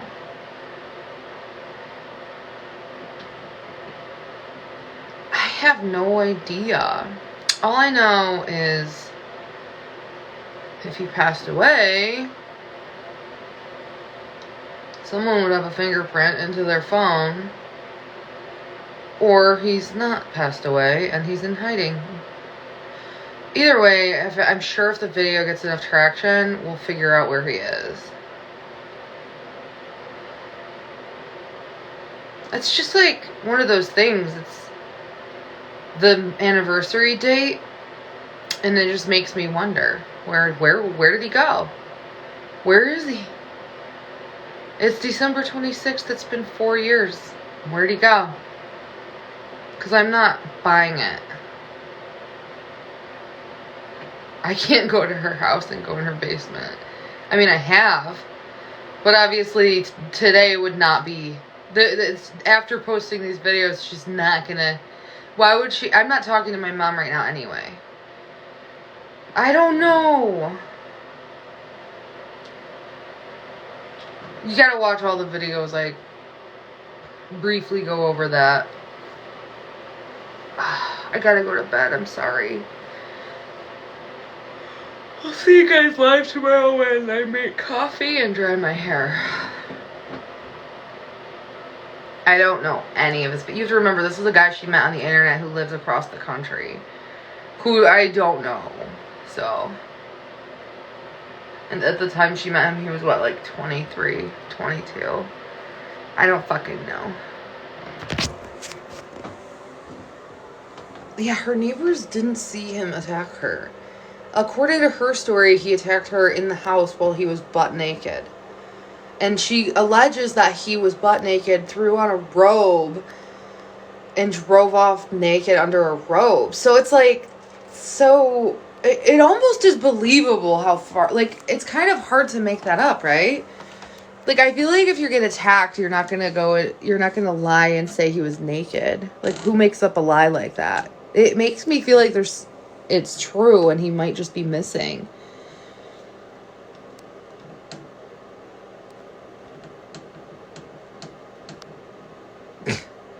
Telling a story doesn't lead to legal troubles. Shut the fuck up.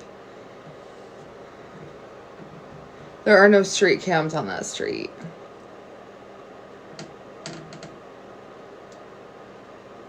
All right, good night, guys.